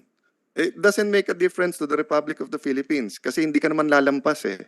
So kung sasabihin nila, sige, 5,000 to rent to own, ikaw maglalabas ng $2,000, na-assign ka dun for 3 years. After 3 years, nabayaran mo kalahati o huli. Yeah, so anyway, can you look into that? We'll get back into it, di ba? Kasi ang bawal, binubulsa mo yung pera. Ang bawal, dinadaya mo. Pero kung ang ibibigay naman sa'yo, so for example, di ba, kung we'll give you $500 pero sabihin mong, hindi po, wala pong papayad ng 500, 700. $200 pinadagdag mo and then rent to own ka pala. Pwede palang mag-rent at 500. Nadaya mo yung Filipino people ng $200, di ba? Pero hindi naman ganun ang sistema sa DFA eh. They will give you an amount tapos ikaw maghahanap. So, yung amount na yan, as far as the Philippines is concerned, is for you to have housing. So, why not have the opportunity dun sa mga medyo marunong sa real estate or business-oriented na ano natin. So, at the end of your career, if you're assigned to 5 countries at kahit papano may natanim ka doon, magbabayad naman kayo ng taxes. So, it's good for the Philippines, no? Ma'am, the last, 2 minutes. So, the last one is, I just want to bring this to your attention. And again, whole of country approach, hindi to DFA lang, no? So, I think one of the most explicit events in the last, not only the couple of months, the last few years, no, is yung nung winoter canon yung ating Coast Guard, no. What I mean explicit, kasi kapag kasi wala kang video or photo, madaling magsagutan eh, 'di ba? So kung nagkasigawan kami ni Sec, pwede nilang sabihin na hindi, ganun lang magbatian yung dalawa. Pwede ko sabihin sinigawan ako ni Sec, pwede sabihin ni Sec sinigawan ko siya. So it's he said, she said, he said, 'di ba? But eto kasi grabe yung video. So as far as Filipinos are concerned, pag pinanood mo yung Filipino news, tinignan mo yung ating Facebook, grabe yung ginawa sa atin. Take out the dispute, we are friends, we are neighbors, still dapat hindi nyo kami ginanon, di ba? Okay. The next 48 hours after that happened, I watched CNN over and over. Ang sa CNN nakalagay doon, ticker tape, China accuses Philippines of marooning a World War II ship. And then, ticker tape na naman, Philippines accuses China of hampering the ganyan. No video, there's no showing. So akala natin mga Pinoy, we're getting world opinion to support us. We keep saying ang traditional allies natin, including the US, atin, pero the network that their administration watches, no? Kasi remember, the Republicans watch more of Fox. The Republicans watch more of CNN. Di ba? When I talk to some senators here, it could be, I don't know much about the US media and the worldwide media, but sabi sa akin ng ibang senador dito, malakas mag-commercial yung isang bansang yun dun sa, sa CNN sa US. I don't know if that's true or not. But this is my point, di ba? Kailangan kung may objective tayo, may follow-up tayo. Di ba? So hindi pa pwedeng ang objective natin to get world sympathy. Tapos hindi pala nakita ng world na binobomba kasi ganun yung news, no? And I'll end with this one, Madam Chair. It's 10 seconds. I remember as a young congressman, first term ko, nagpaalam sa akin yung kaibigan ko Amerikano sa US Embassy. He said he's going to be promoted sa State Department. Sabi ko, what's going to be your job? What country are you going to go to? Oh, I'm going to be in a small room in the State Department, 3 of us in a room. There's going to be a TV in front of us. I'm going to watch CNN. Yung katabi ko is going to watch BBC. Then I forgot the 3rd channel nung isa. This was 1999, year 2000. Sabi ko, is that a promotion? Yes, sir, because we have to watch, we have to train our mind to analyze, to read between the lines, and to see if we're meeting our objectives. Because we might just be talking to ourselves and to our allies, di ba, groupthink, pero sa TV pala, bumababa na pala yung trust sa US. This was 23 years ago. So I do not know if we train, I know we have one of the best foreign service institutes, in Asia or Southeast Asia, but I just wanted to throw that, Madam Chair, na whether it's the USM, it's our officials led by a very, very able Secretary Romualdez, whether it's the military, whether it's trade, whether it's the Filipino-American community, I've always respected kung anong lead ng presidente. So eto lead ni President Noynoy Aquino, eto ang approach natin South China Sea. Eto approach natin kay Duterte, many of you didn't agree, but siya ang presidente. So eto approach ni President Marcos, we have to back that up. Pero kung ganun sasabihin natin, dito protesta tayo ng protesta, ganun. Tapos sa news ganyan lalabas, di ba? Manghihina din yung mga allies natin. So I'll stop there. Thank you for the overtime, Madam Chair. Thank you, Secretary. Thank you to the Majority Leader also for yielding his time, but thank you very much, Senator Cayetano. We recognize Senator Villanueva. And whatever answer you do those questions, are you requesting an answer, a response? No, requesting na lang the budget you need for that. Okay. No, so whether You will if amend for the budget based on the advocacy, request. yeah, and because Madam Chair, the other things we don't want to discuss in public kasi if it's strategy. So kakaintindihan tayo doon. Thank you, Majority Leader. Thank you, Madam Chair. Please proceed. Thank you, Madam Chair. First of all, good afternoon to our friends from DFA, Secretary, our USECs, some familiar friends I have been working with for the past many years. Let me propound my questions by taking off from what our good gentleman from Taguig City made mention about the importance of soft power and strategy. I go first with the strategy. I really think it is very important that we have a concrete and someone is really, sa Tagalog, yung tumitimon talaga. Yun yung nakikita natin, no? But let me again put on record yung pambabastos na nangyayari sa West Philippine Sea. I am totally disgusted. Alam ko, iba yung diplomatic relationship po ng ating DFA sa ibang bansa, pero seeing the videos, yung binabanggit nga ni Senator Cayetano, pag nakikita mo, nasa exclusive economic zone, nilalagyan ng barrier, hindi hinahayaang mangisda yung mga kapwa nating Pilipino, hindi questionabling lugar, nakakainit ho talaga ng dugo, no? And the only explanation we can give to our citizens that we're doing everything we can to protect them, whether pinapakita natin sa mundo o hindi. So again, I agree with that. And number 2, yung sa soft power. Kasi every time I watch I'm not ashamed of admitting this as I watch mga Korean novela, Netflix, sir. Pinapakita lang yung isang lugar na hindi naman ganun kaganda pero pinupuntahan ng turista ngayon, sumikat, ang daming nangyayaring economic activity. I was just in this K-pop concert last weekend because it was my daughter's birthday and I have to bring her. I have no choice. But I saw the craze about it. And so sa akin lang parang ang dami nating pupwedeng gawin. I remember when I was in TESDA, Madam Chair, we were giving a free assessment to our posts.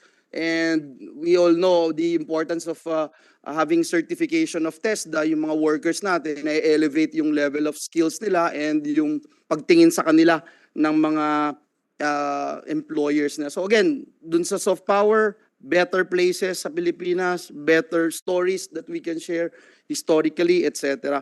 So having said that, I will move forward dun sa isa sa very important issue that I'd like to raise.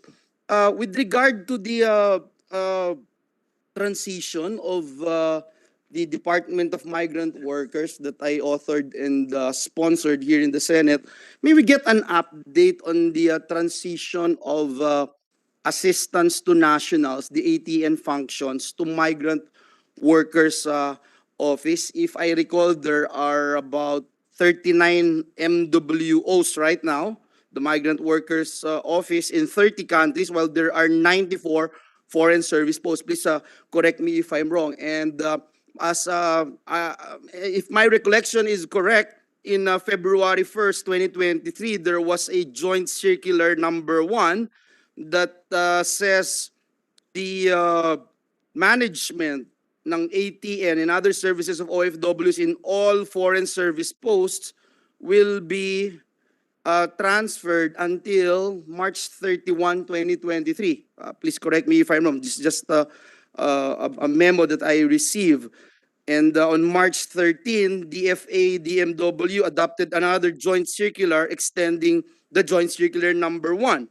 That would be until June 30 of 2023. So tapos na rin po. May I know now the update regarding this particular matter? Yes, Secretary, please. Thank you, Mr. Senator. I'll give some very preliminary general remarks, and then perhaps I could also then request ASEC Cortez for more details. But in general, what we are trying now, in view of the joint circulars you've mentioned, is we are trying to work very carefully with DMW so we do not overstep on each other's jurisdictions. So that is the basic approach. Very simply put, wherever there is a migrant worker office or attaché in a particular post, they will then have the responsibility of addressing yung mga needs and concerns ng mga OFWs. In posts where there is no migrant worker office or representation, DFA will continue to perform our services of assisting OFWs until the MWO sets up an office. So more or less, yun ang general working arrangement ngayon. But at the same time, the DFA will continue, of course, providing assistance to those who are not classified as OFWs in any post. So that is the way we will work. And in fact, when I spoke a few months ago with the late Secretary Ople, that was more or less the understanding that we had. So in very general terms, but I don't know if I could ask ASEC Cortez to provide a bit more detail on how we will actually implement this. Yes, please, ASEC. Thank you, Senator. Thank you, sir. You're right, sir. When we signed 2 agreements with the DMW that would extend the DFA's watch over the ATN cases that we have right now all the way until the end of June, so that by July 1st, nag-turn over na po kami ng mga kaso natin sa DMW, and that includes assistance to nationals and the current legal cases with our MWOs. As what Secretary had said, only those na may MWO ang tino-turn over natin, which means those without MWOs, the DFA continues to come up with the assistance to nationals and legal assistance for our nationals there. Yeah, let me cut you to the chase, no? We are talking about July 1st, transferring the ATN services to 39 MWOs. Is that a correct statement? Yes, sir. So meaning to say, the rest, because there are 94, if I'm not mistaken, 94 foreign service posts, yun na lang yung natitira, no? Ima-minus mo yung 39. Is that a correct? Yes, sir. So, okay, that's July 1st. So right now, yun na lang yung natitira. And the only reason why you cannot transition to that particular area is because walang MWOs doon. Yes, sir. Thank you. Thank you. I'd like to further ask dito sa data that I receive about ATN funds. So meaning to say, the assistance to national continues with the foreign relations, right? If there are no MWOs. But to those areas where you have migrant workers office, sila na po nagpapatupad nung yung mga ATN services doon. Is that correct? Yes, sir. Yeah, okay. So let's move forward, no? Of the 73,857, I have here with me yung ATN fund legal assistance, no? There are 73,857 overseas Filipinos you were able to assist from January to June of 2023. May we know if we have a breakdown, how many were OFWs or their family members? How many of them were in countries with foreign service posts but without migrant workers office? May we know that? For now, sir, what we have is the breakdown of the particulars activity pertinent to the use of the ATN fund. For instance, repatriation, welfare assistance, medical assistance, ship intervenes, and so forth and so on. But we'll need to double check ho yung breakdown, yung countries without MWO and countries. Wala pa tayo noon. Wala pa po. Siguro can we ask na lang for submission to this committee? No, we just wanted to make sure that this is working. And let me go again. I will go express, Madam Chair. I have another meeting at in a few minutes. You look at the legal assistance fund, and during the deliberation of this particular topic, in fact, this representation is one of the authors, principal author, and sponsor of the measure. I defended this in the plenary not too long ago. I can see my former staff, Yusek Morales, former staff ko po yung si Manfred. No, we were defending this particular measure, and we discovered during that time that that one of the reasons for the delay in the delivery of legal services to distressed OFWs is because of the approval process, which still needs to come from the Home Office. So I wanted to find out if it's no longer needed, and I wanted to find out what is now the average period for the delivery of legal services to distressed OFWs. Ito ba, wala na ito ngayon at centralized na? I wanted to put on record also that we passed this measure here in the Senate. Unfortunately, it didn't pass in the House. So I wanted to put that on record. Thank you, sir, please. Sir, the the legal assistance fund approval, if it's less than $20,000 US, it is approved by the Undersecretary for Migrant Workers and usually done in 24 hours, within 24 hours. If it's less than $20,000. If it's more than ho si SFA po, and again, it doesn't take very long as well. From then ho, binibigyan. Sige, what do you mean it doesn't take that long? What's the 2 time days, frame? 48 hours, sir. I asked that question because we have to make sure that we're efficient in the delivery of service, considering that time is of the essence, especially in legal cases. I hope we are all in agreement to that. Sir, please. Yes, and then from there, we give our instructions to the post to disburse the money accordingly for the payment of the legal retainer ho. So okay, good. No? Hindi tumatagal, hindi na lahat pumupunta sa central office for the approval, etc. Let me show you another slide here that I'd like to mention. In January of this year, we had a hearing with the Committee on Migrant Workers, and this representation pointed out that based on the DFA data, meron bang ikaliliit pa yan para kitang-kita namin, paliitin pa? Ayan. Otherwise, bigyan nyo kami ng microscope. Diyan po sa data na yan na binigay sa amin ng DFA, there was zero acquittal. Zero acquittal out of 1,278 concluded cases from January to June of 2022. 2022 ito, no? So, do we have an updated figure now on the number of cases filed against OFWs versus the number of acquittals more than a year after? Because we were assured by then forgot who answered my question before, and he assured me that he will update me with the figures. Unfortunately, I have to wait until budget hearing to get an answer from the department. Can Sir Asek Paul? Yes, sir. Sir, I believe we've already written, but we'll send again the details of that letter. But from 2018 to 2022, our record is 556 acquittals.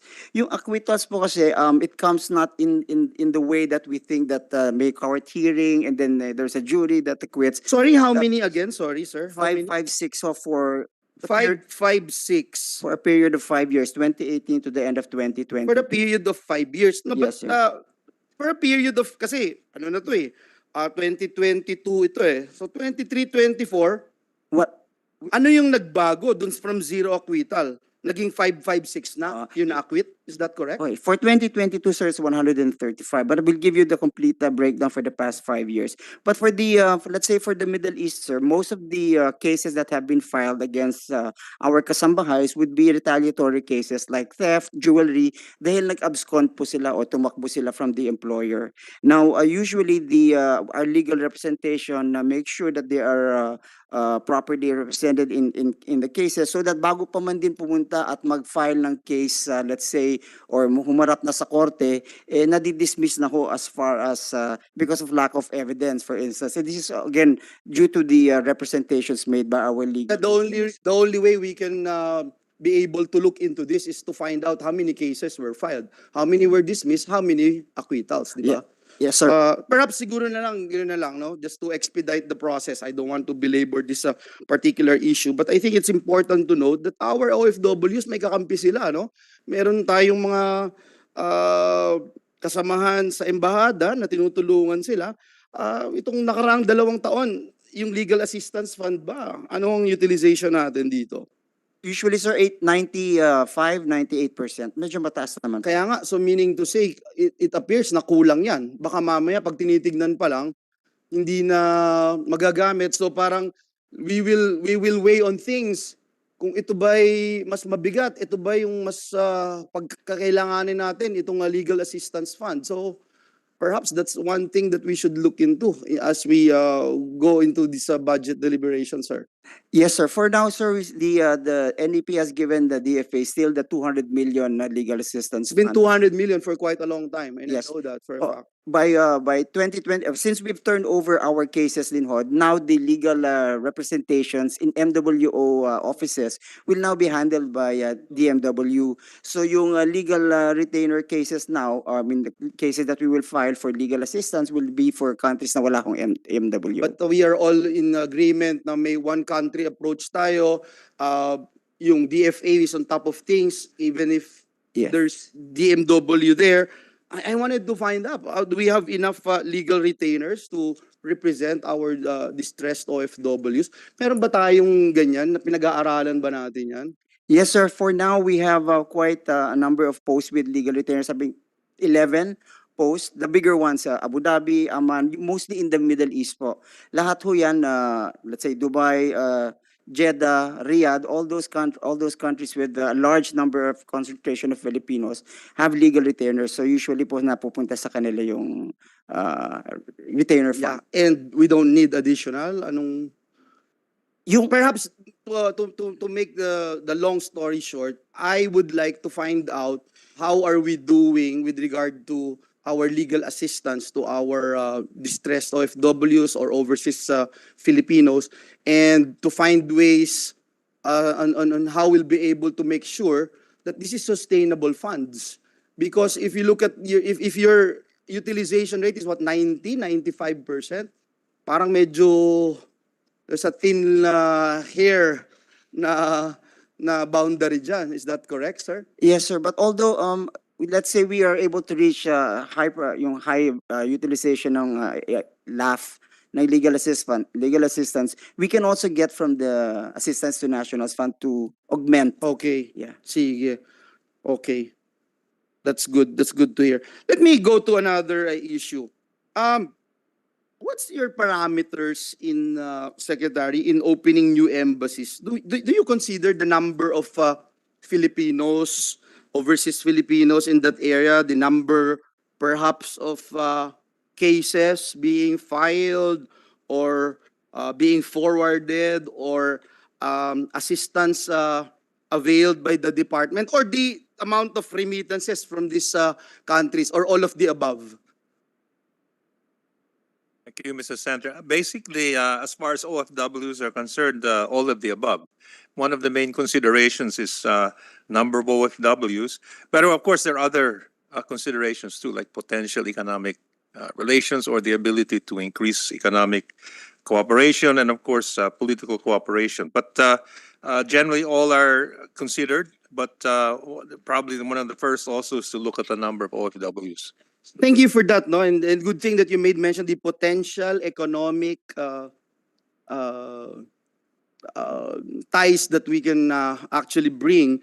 I asked that question because I encountered this inclusive and comprehensive study of all Philippine Foreign Service posts conducted by the Department of Foreign Affairs conducted in 2010 to 2013, and DFA recommended during that time the closure of several embassies, including Helsinki, Colombia, and Romania embassies. Now, the recommended closure was due to a small Filipino population daw, relatively small trade size, few ATN cases, kaya ko yun yung nabanggit ko, no, which can be addressed daw by an honorary consulate. This time around, nakita ko naman dito, ang mga potential na i-open ng embassy this 2024 are the same countries, no?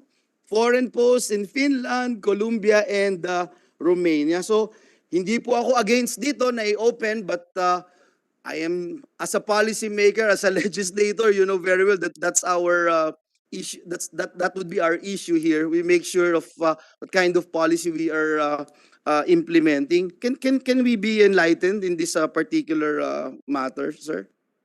Thank you, Mr. Sander. Well, as far as the, you're correct, at least 3 of the 4 are actually reopenings. But we also operate sometimes on the practice of reciprocity because all of these 4 countries have embassies in the Philippines. And it's more because of that. Well, partly, but can I just say, for example, in the case of Ireland, I don't know how the assessment came because I became ambassador to Ireland, non-resident, when we closed, and there were about already 10 to 12,000 Filipinos in Ireland, and it's even increased. So I think all the more, and we have close ties with them. In the sense of Helsinki, Finland, we also have growing economic relations with Finland, and now with the EU, in our effort to increase cooperation with EU countries, it makes more sense. And the same in Romania, where we have traditional moves. In Colombia, there is potential there, but they also have an embassy here. And we had an understanding with them long ago that we would establish reciprocal. Because I want to increase our presence in Latin America. We only have 4 embassies. And Colombia is quite a big country. But would you agree with me, Secretary, that it has to be a clear-cut policy as to how we will do things around? And because, again, I am not against it. Please don't get me wrong. I hope I will not be misinterpreted for asking this question. I just wanted to make sure that there is a clear policy regarding this particular issue, not just because of reciprocity clause that we are talking about. Yes. Madam Chair. Just to make sure the spelling is correct, no, let's correct Colombia. Yun lang. No, I'm very in spelling and grammar and everything. Let's just correct. We have a grammar patrol It's, chair here. It's Colombia, not Columbia. Columbia's university. Colombia is the country. Okay, just to be sure, so that nobody else reads that. Oh, please, please. Thank you, Madam Chair. Sir, Mr. Secretary. It's just not the reciprocity. I only added that as one other consideration. But I've just looked at our old records here. And it's been 10 years, sir, no? I can understand if we have some developments that we Apparently, can... it was recommended Yeah. by the Senate Finance Committee that we close. Oh, it's the Senate Committee. So, but it doesn't.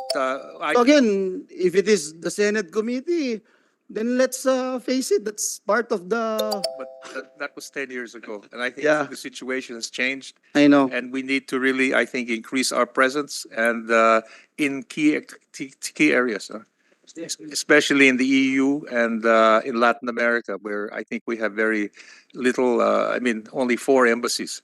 And thank you. Thank you for that. For the information of the majority leader, 10 years ago, maybe no need to name the senator, but there was a move by a senator or some senators to close posts. I was not in favor, but I don't know, I was probably not in the majority then, not the chair of the committee at least. And after the closing of posts, when I became chair of the Foreign Relations Committee and the Finance Committee, I reopened. And I've been assisting, if I may put it very humbly, assisting and providing the resources to open new posts, to reopen previous posts. Because I don't believe in closing posts. We must open doors and windows for all forms of diplomacy, not close. Although, in a virtual world, we should also be present virtually, not just physically. But, kababayan natin sa in diaspora or all over the world need somewhere to go. Oo. Kaya siguro, ilista po ninyo ng ano pang dapat buksan, konsulado at embahada, wish list, ibalik sa dati. And if you say we need more presence in those countries, then we can provide that.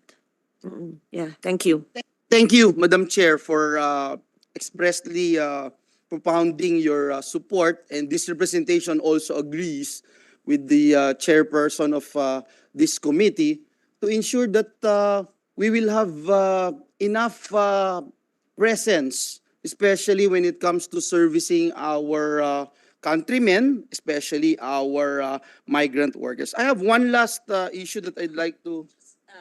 Aligned with that. For example, they can look at kung nasaan ang Indonesia, meron bang mga post na wala ang Pilipinas? Meron, no? Tinan mo. Ibig sabihin, nandun tayo, sinara, or talagang wala tayo doon?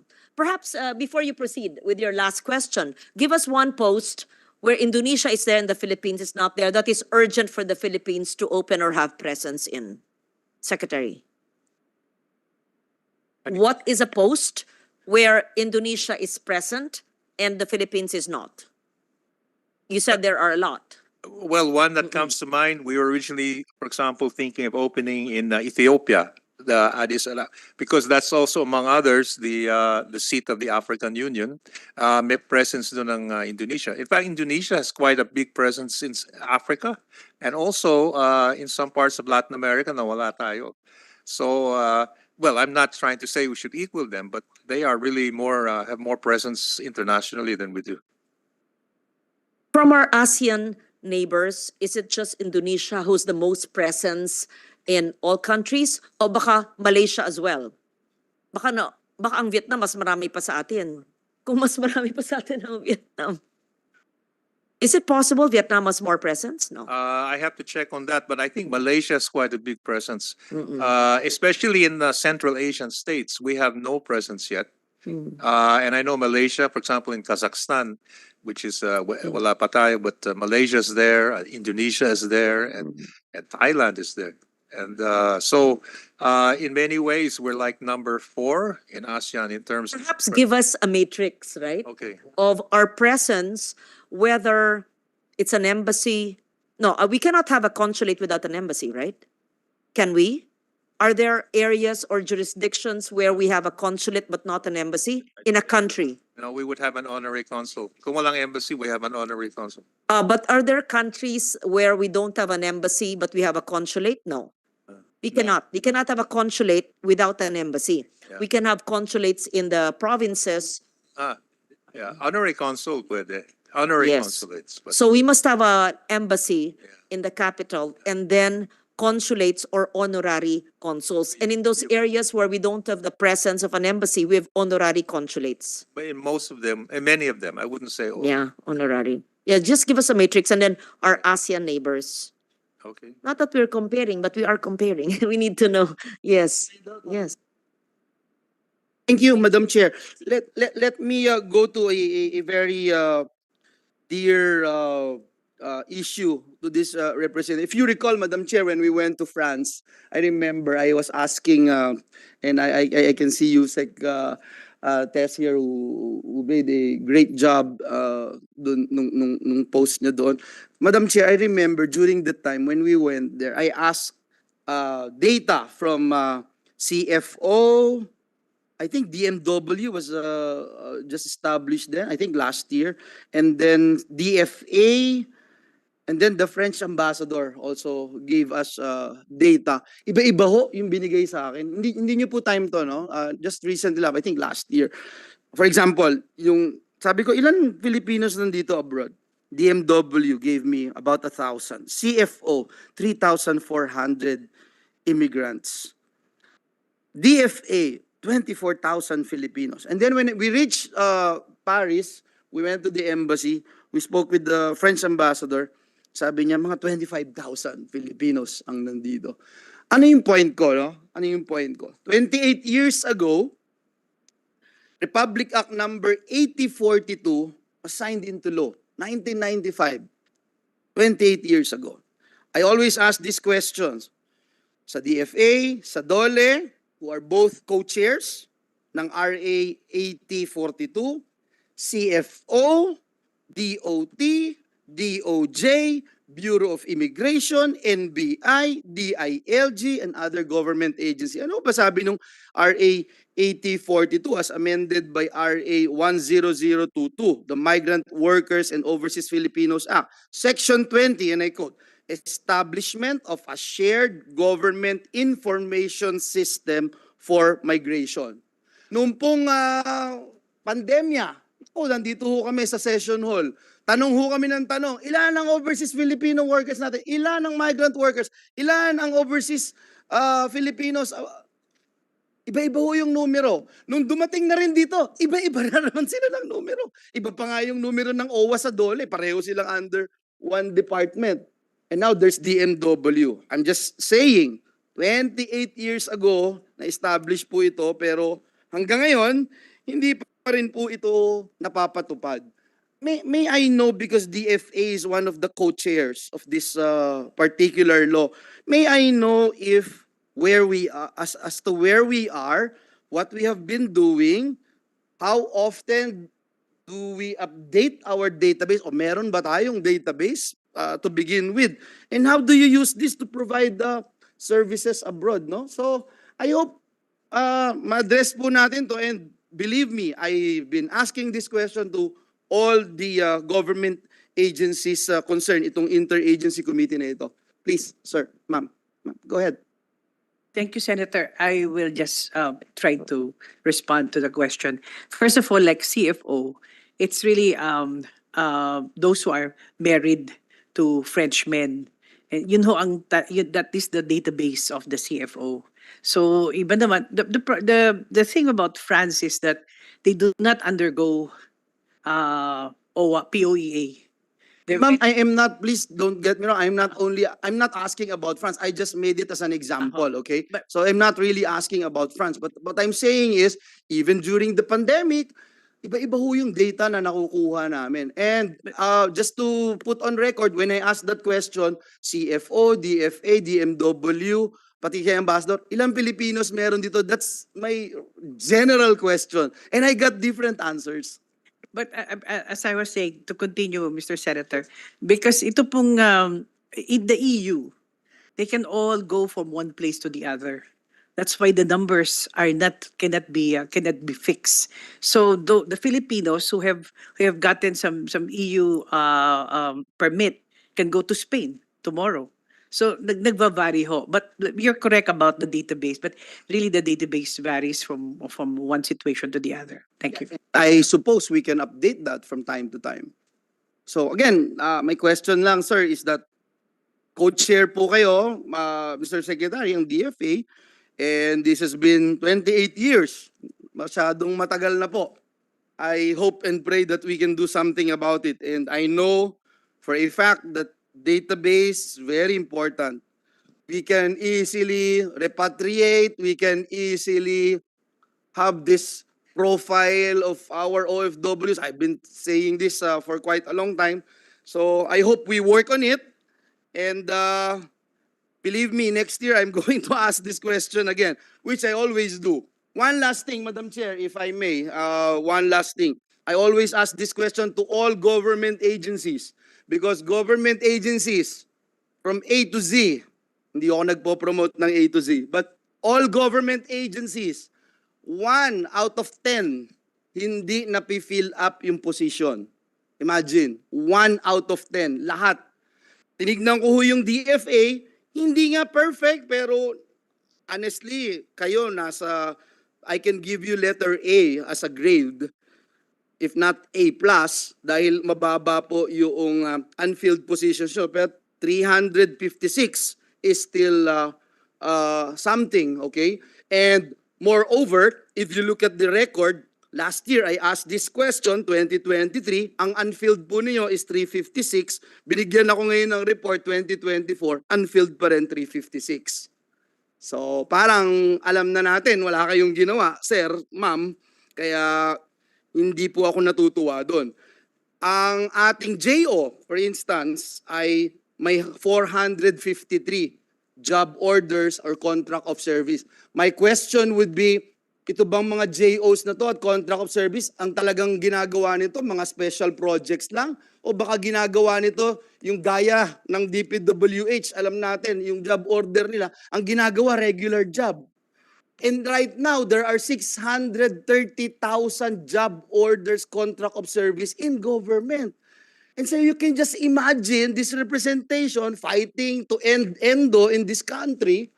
And then the private sector would tell me, how do we follow suit if the number one violator is the government? 630,000 job orders, contract of service. And yet our Constitution states the importance of having security of tenure. Now, in the DFA, you have 453. Gusto ko lang malaman, ito bang 453 na ito, may posibilidad ba na sila ang makakuha nitong 356 na hindi nyo na fill up last year at this year na vacant authorized positions? Can I? Yes, Secretary, please. Can I ask ASEC Melihor to respond to the? Yes, one of- ASEC Milihor. Sir, please. Thank you, Your Honor. As of end of August, sir, the number of unfilled items went down to 317. And with regard to the contract of service, we have 295 in total. Regarding your query on the contract of service, sir, yeah, we attest that they are hired for specific responsibilities in accordance with how we define the COS. Thank you, sir. Okay. So, are they, the other question that I asked, are they candidates to actually fill up the 356 vacant authorized positions or no? Sir, they are not automatically qualified because if they... I'm not saying automatically qualified, because if they are automatically qualified, you would have filled up the positions. They are allowed to, if their qualification fit, they are allowed to take the entry-level examination for the... Okay. No, meaning to say they can. Yes, sir. There is a possibility. Yes, sir. That they can actually fill up this position. Thank you very much for the 39 filled positions after 2 years. Thank you. Tang na loob namin sa inyo yun. But believe me, itong DFA, napakaganda pa po ng numero ninyo compared to DPWH, DOH, at napakarami pa hong ahensya ng pamahalaan. But DFA is one of the, may pride kayo being Laging sinasabi ni Senator Alan yan eh. Mahal na mahal niya yung DFA. Lagi niya sinasabi, ito yung the best of the best na human resources available natin dito sa bansa. Kaya sana panindigan po natin ito para maging modelo din po kayo. And next year, believe it or not, tatanungin ko ulit ito. I hope ma-fill up natin ito and at the same time yung mabawasan pa itong mga job orders and contract of service because our constitution is very clear. Yung security of tenure at yung policy ng state to give decent jobs, sustainable jobs to our people. So maraming salamat po, Madam Chair. Muli, ihintayin ko na lang po yung submission ng ilang mga documents that this representation asked. Do not worry because I am in full support of your department. I am asking questions today because I will definitely no longer ask questions in the plenary deliberation. So again, Secretary, you have my support, USEC, DFA family. Maraming salamat po. Maraming salamat, Madam Chair. Thank you. Thank you very much, Majority Leader Senator Joel Villanueva. No more senators. I will just ask a few questions because many of them have been tackled in the briefing. And just for our Security Council seat, Secretary, we are applying, campaigning, right? What do you call it? An application process? Campaigning, yes. It's already Madam the Chair, last quarter. let's be careful about it kasi So that's why. yeah, You you know how it is. only say what you can say because we are in an open hearing. Yes. So we have till 2025. Is that accurate? What year is the election? The election 26 for the term 2027 to 28, 2 years. And so we are beginning to campaign because the earlier you start, the better. So we need to be elected to the Security Council. You have to be elected by 2/3 of the members of the General Assembly. So if so 2/3, you need at least 2/3 of the vote of the total members. I will not ask the details because I actually have a report which you submitted, which I asked during the briefing. The briefing, yes. And we should not perhaps convey to other countries who could be applying for the Security Council position what we are doing. Is that supposed to be confidential, Secretary? Well, actually, we have one competitor who's not. It's not confidential. Yes. They've already announced their candidature Our competitor is, from Kyrgyzstan. yes, Kyrgyzstan. and supported by a big country. Well, Openly, we're not sure. well, no one is. These are done secretly. Okay. Support is done secretly. Yes, yes, okay. So all I can say is that we will give you, the DFA, the full support so that we secure the seat. Let us know what we can do, not only in terms of resources, in terms of soft power, and in terms of whatever we can do.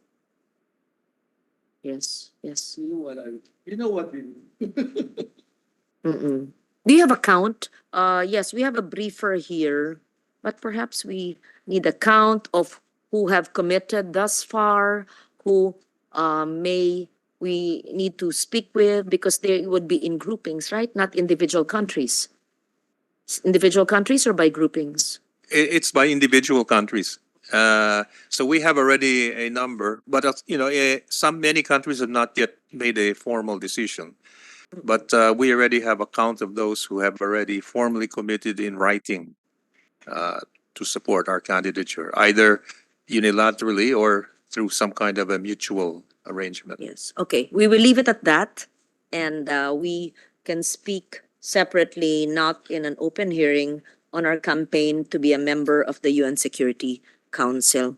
We already discussed the Paris ruling, Saba, and the reversion of the ruling in our favor, which is against our favor, that was discussed with Senator Padilla.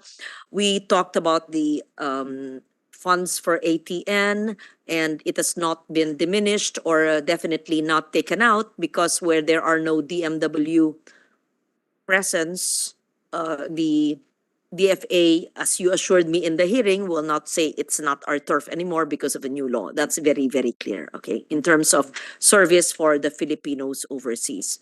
You mentioned in the hearing about the e-visa. I think you also mentioned it during your briefing. It's a e-visa program for China alone, right? The pilot is China, but you will roll it out for other countries as well. And the reason, this was during the hearing, the briefing, the reason why China was selected is because the DOT recommended China, right? Because Korea has most number of tourists, but there's no visas needed. And so the number one compared to India would be China. Am I accurate? Yes. And this e-visa will continue? Will continue? Mm-mm. And did we take into consideration national security issues, considering that we are such a porous archipelago and those who actually come into the Philippines, how do we monitor their stay in the Philippines, their continued stay? How are we able to balance that in terms of our economy and tourism, at the same time securing our nation from an aggressive neighbor? Thank you.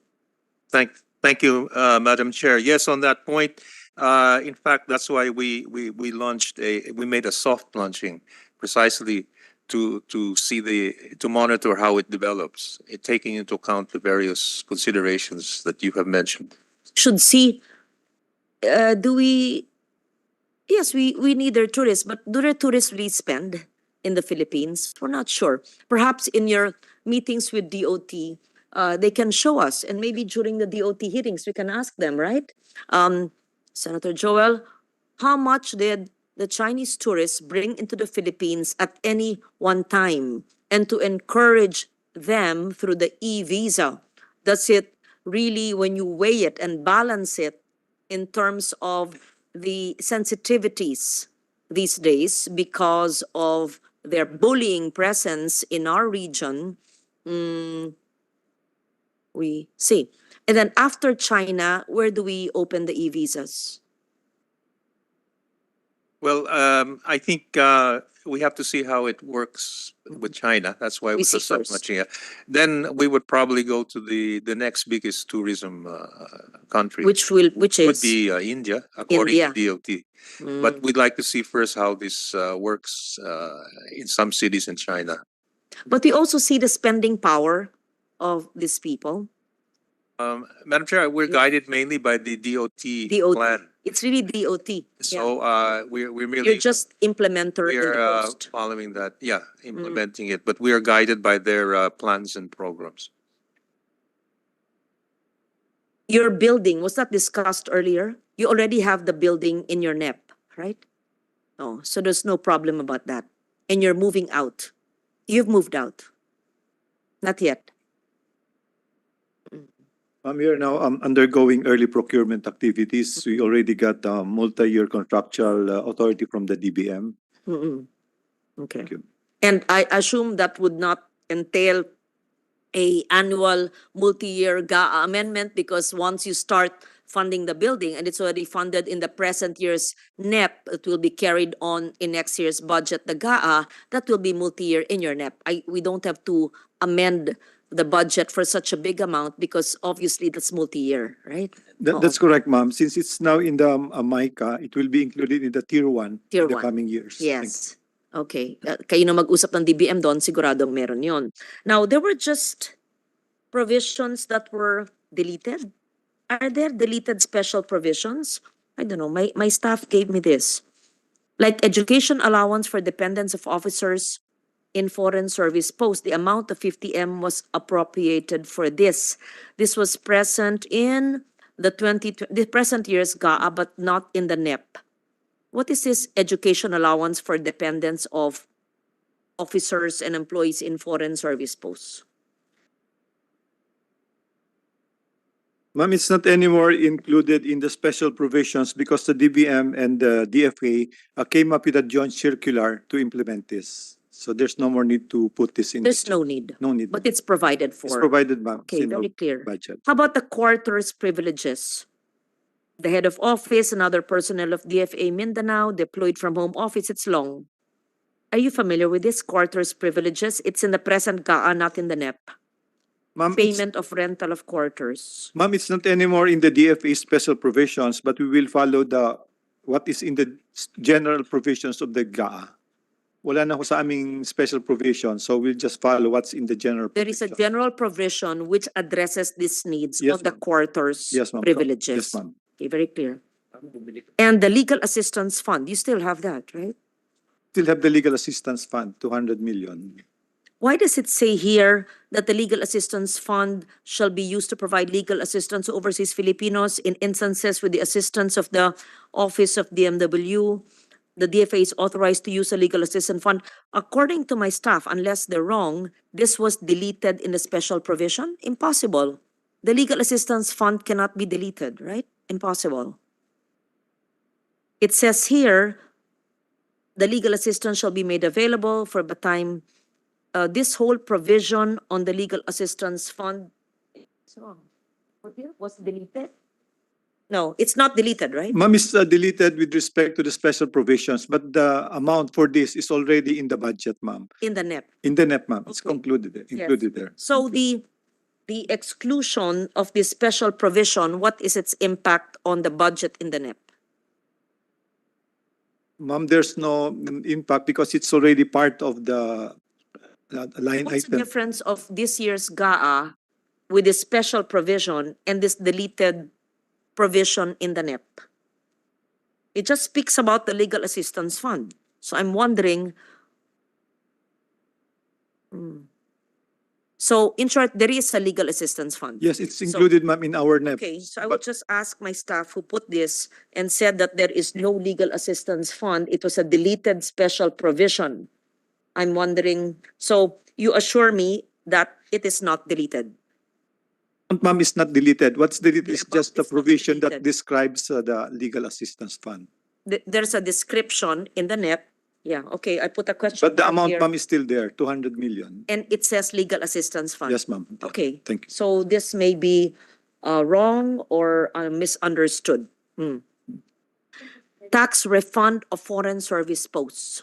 There's a special provision in this year's GAA but not present in the NEP.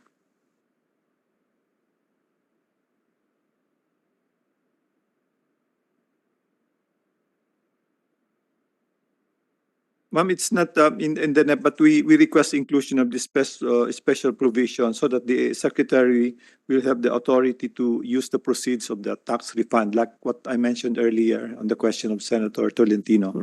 So it will be advantageous to the DFA if we retain this. So this is in the present GAA and it has to be an amendment again. Sana pag ina-amend every year, ilagay na sa NEP para hindi balik ng balik kung kayo rin humihingi, di ba? According to Attorney Doblon, it was a request from DFA for me to amend it. It should have been included in the NEP so that we don't have to keep on coming back and bringing it back. And I'm referring to the tax refund of foreign service posts. Notwithstanding any provision of law, the Secretary of Foreign Affairs is authorized to use the proceeds of tax funds due to foreign service posts to cover payment, etc. Right? So you are agreeable to including this in your GAA 2024 as an amendment, okay? Yes, ma'am. Yeah, Thank just you. so that we know that.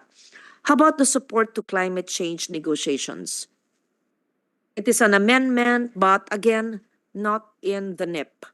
The DFA shall extend the necessary technical, legal, logistical support to the Climate Change Commission on the participation of the Philippine delegation in the climate change negotiation processes in the UNFCCC.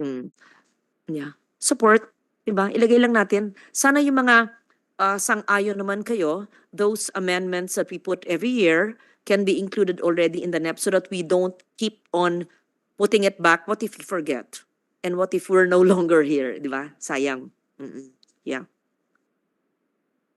So, I will no longer ask questions because the questions it's forever. But the submissions requested by my colleagues, please submit. and the agencies attached to the DFA. Just allow me to express my support and kindly give your list of posts that you want to open and the adjustment of the allowances. Is this a DBM? It's not for us to provide, right?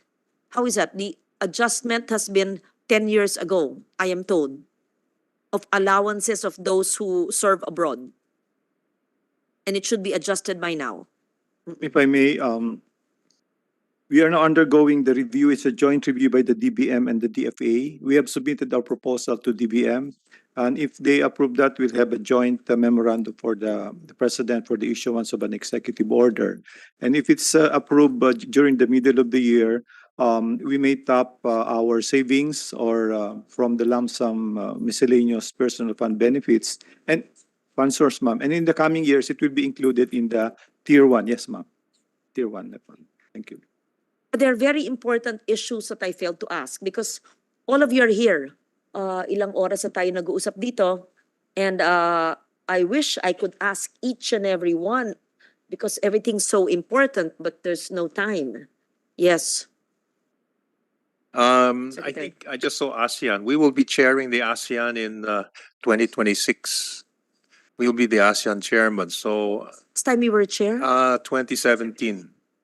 So maybe next year or so we may need to have additional because we'll have to do preparations for the. I'm glad you mentioned that. First, our preparation for the UN Security Council seat. And second, that's 2026 as well, our chair of ASEAN. And the last time was 2017, so it would have been 9 years. Yes, let's prepare for that because we're talking about 2024. How many years do we usually prepare for chairmanship of ASEAN?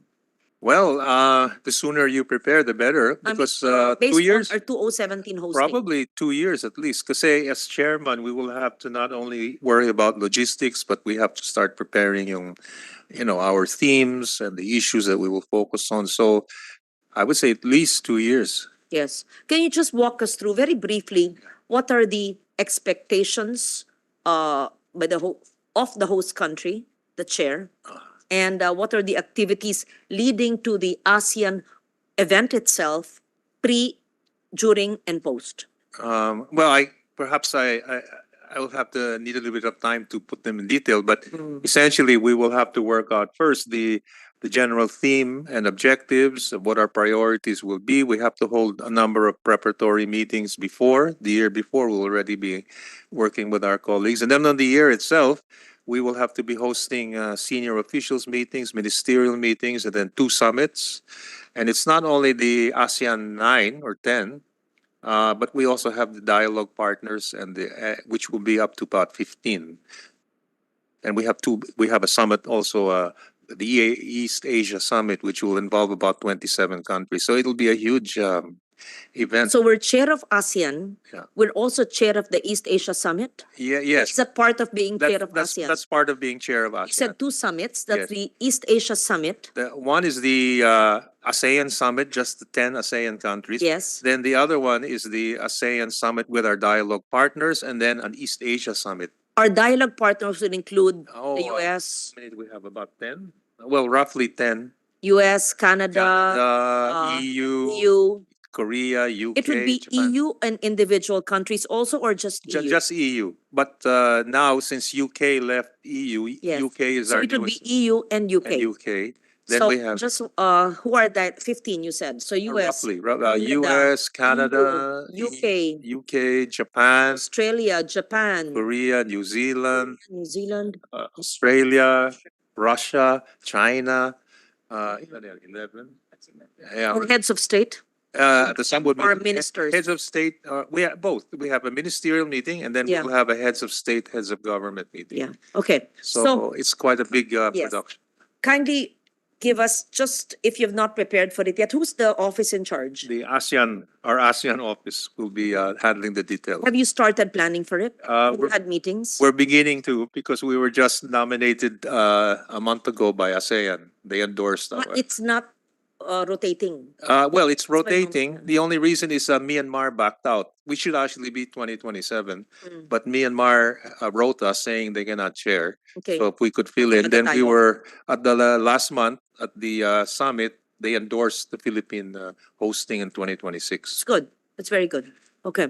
So we have the ASEAN Summit, we have the East Asian Summit, and we have our meets with our dialogue partners. And please give us, maybe not now, but before I present the budget in session, but let us know what are your plans so that we can kindly involve the Senate, involve us in your planning, because we have a lot of inputs to give. Not just in providing the funding and that's it, but ideas on on what activities to do. So we would be happy to provide that support. And then I have the documents on the Security Council, and let us know what else we could do. But the ASEAN chairing, that's very important, and that's just 2 years in preparation, 24 and 25. Yeah. Yes, ma'am. Maybe we could have some interaction with the Senate at different levels while we prepare for both important events. So I think those will be the two big events which we will have to. What month would that be, Secretary? The And two events will be the ASEAN chairmanship and then the campaign. what month would that be? The ASEAN is a whole year. It's from January to December. The whole year. The whole year. No, but the dialogue, Well, we have to work out the exact scheduling, but as I said, there will be two summits. ASEAN when normally, is it usually? usually the first summit would be in the first quarter, first half of the year. Then the second big summit would be towards the end of the year or the last quarter. But all in between that, we will have ministerial meetings, then senior officials meetings, and not only DFA, but trade and social welfare mainly. So we three main pillars of ASEAN, and So give us a yeah, memo, it's gonna be a and I'm big, sure you have an interagency meeting already with the DTI and the other and agencies of social government, welfare. so that we could, you could also include it already in your NEP for 2025.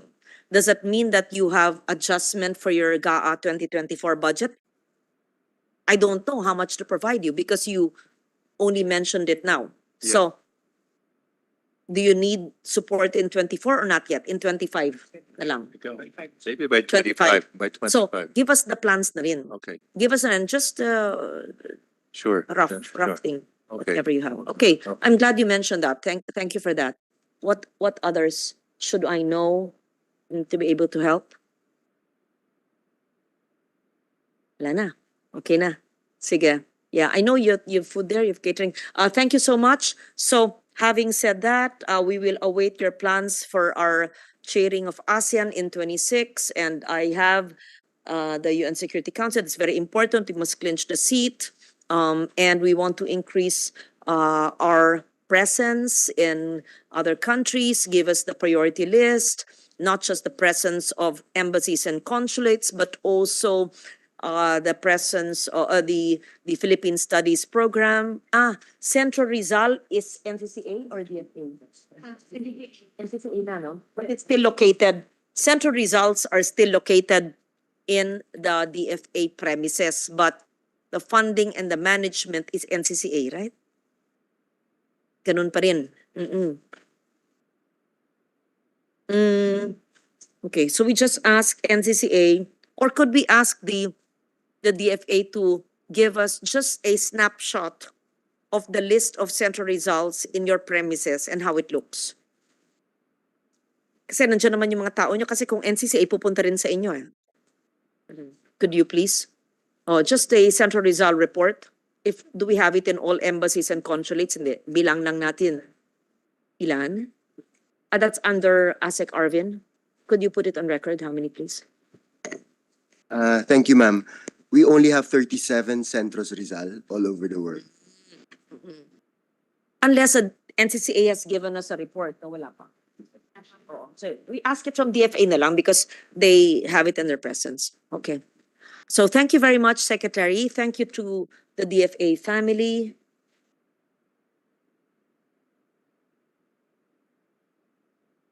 Yes. At this point, we terminate the hearing, and the DFA's budget, its attached agencies are deemed submitted and referred to the plenary for consideration. And I request you to assist me and give me whatever information that will be needed during the session. So thank you very much. For sure, your budget will be increased because we have projects. Yes, we have projects that I will continue to support. Mm-mm. Yeah.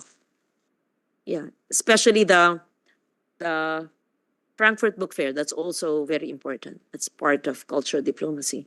Oh, cultural diplomacy. Are you an office? What are you? An office under the OSEC? How is it? You always need the people. PS. Right now, we are an Office of Public and Cultural Diplomacy under the Office of the Secretary, but we are negotiating right now with DBM for a separate Office of Cultural Diplomacy because there's only one Cultural Diplomacy division under the present office, composed of 6 people. You agree, Secretary? I agree that we should create a separate office Yes, for culture. yes. So it's still under. Can you furnish me your letter to DBM? Has it been given already? Yes, ma'am. Na kay Sharina po. Okay. And all we need is the approval of Secretary Pangandaman. O, bigay mo kay Mina. Alam na ba ni Mina? Oh. Confirm daw po, but not all positions. How many positions did you request for? Ma'am, 30 positions, including the creation of 10 new items, including 1 CM1. It's been approved. It's been approved? Yeah. Yes, of course. Totoo yan. Hindi, sinabi sa amin. Pero sinabi niyo sa Pag hindi approve yan, lagay sa akin.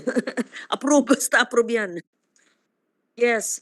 Basta gusto ko bago mag-plenary na approve na yan. Maybe not all the 30 positions you're asking for, but we'll try. We see. Are you sure you did not miscommunicate or no? Okay, Sherry. Sige, it's approved. See, you just have to bring everything to our attention. There is nothing we cannot do together. Ganun lang yun. As Alan used to call me the ninang of the DFA when he was SFA. Okay? So I'm still your ninang, even if it's not Alan, it's DFA. Sige. So that's it. And all posts must be, dapat bihasa must be knowledgeable, and not just knowledgeable, but know the available resources for climate, for technical assistance, capacity building, for networking, and to connect with DNR, CCC, DA, and us.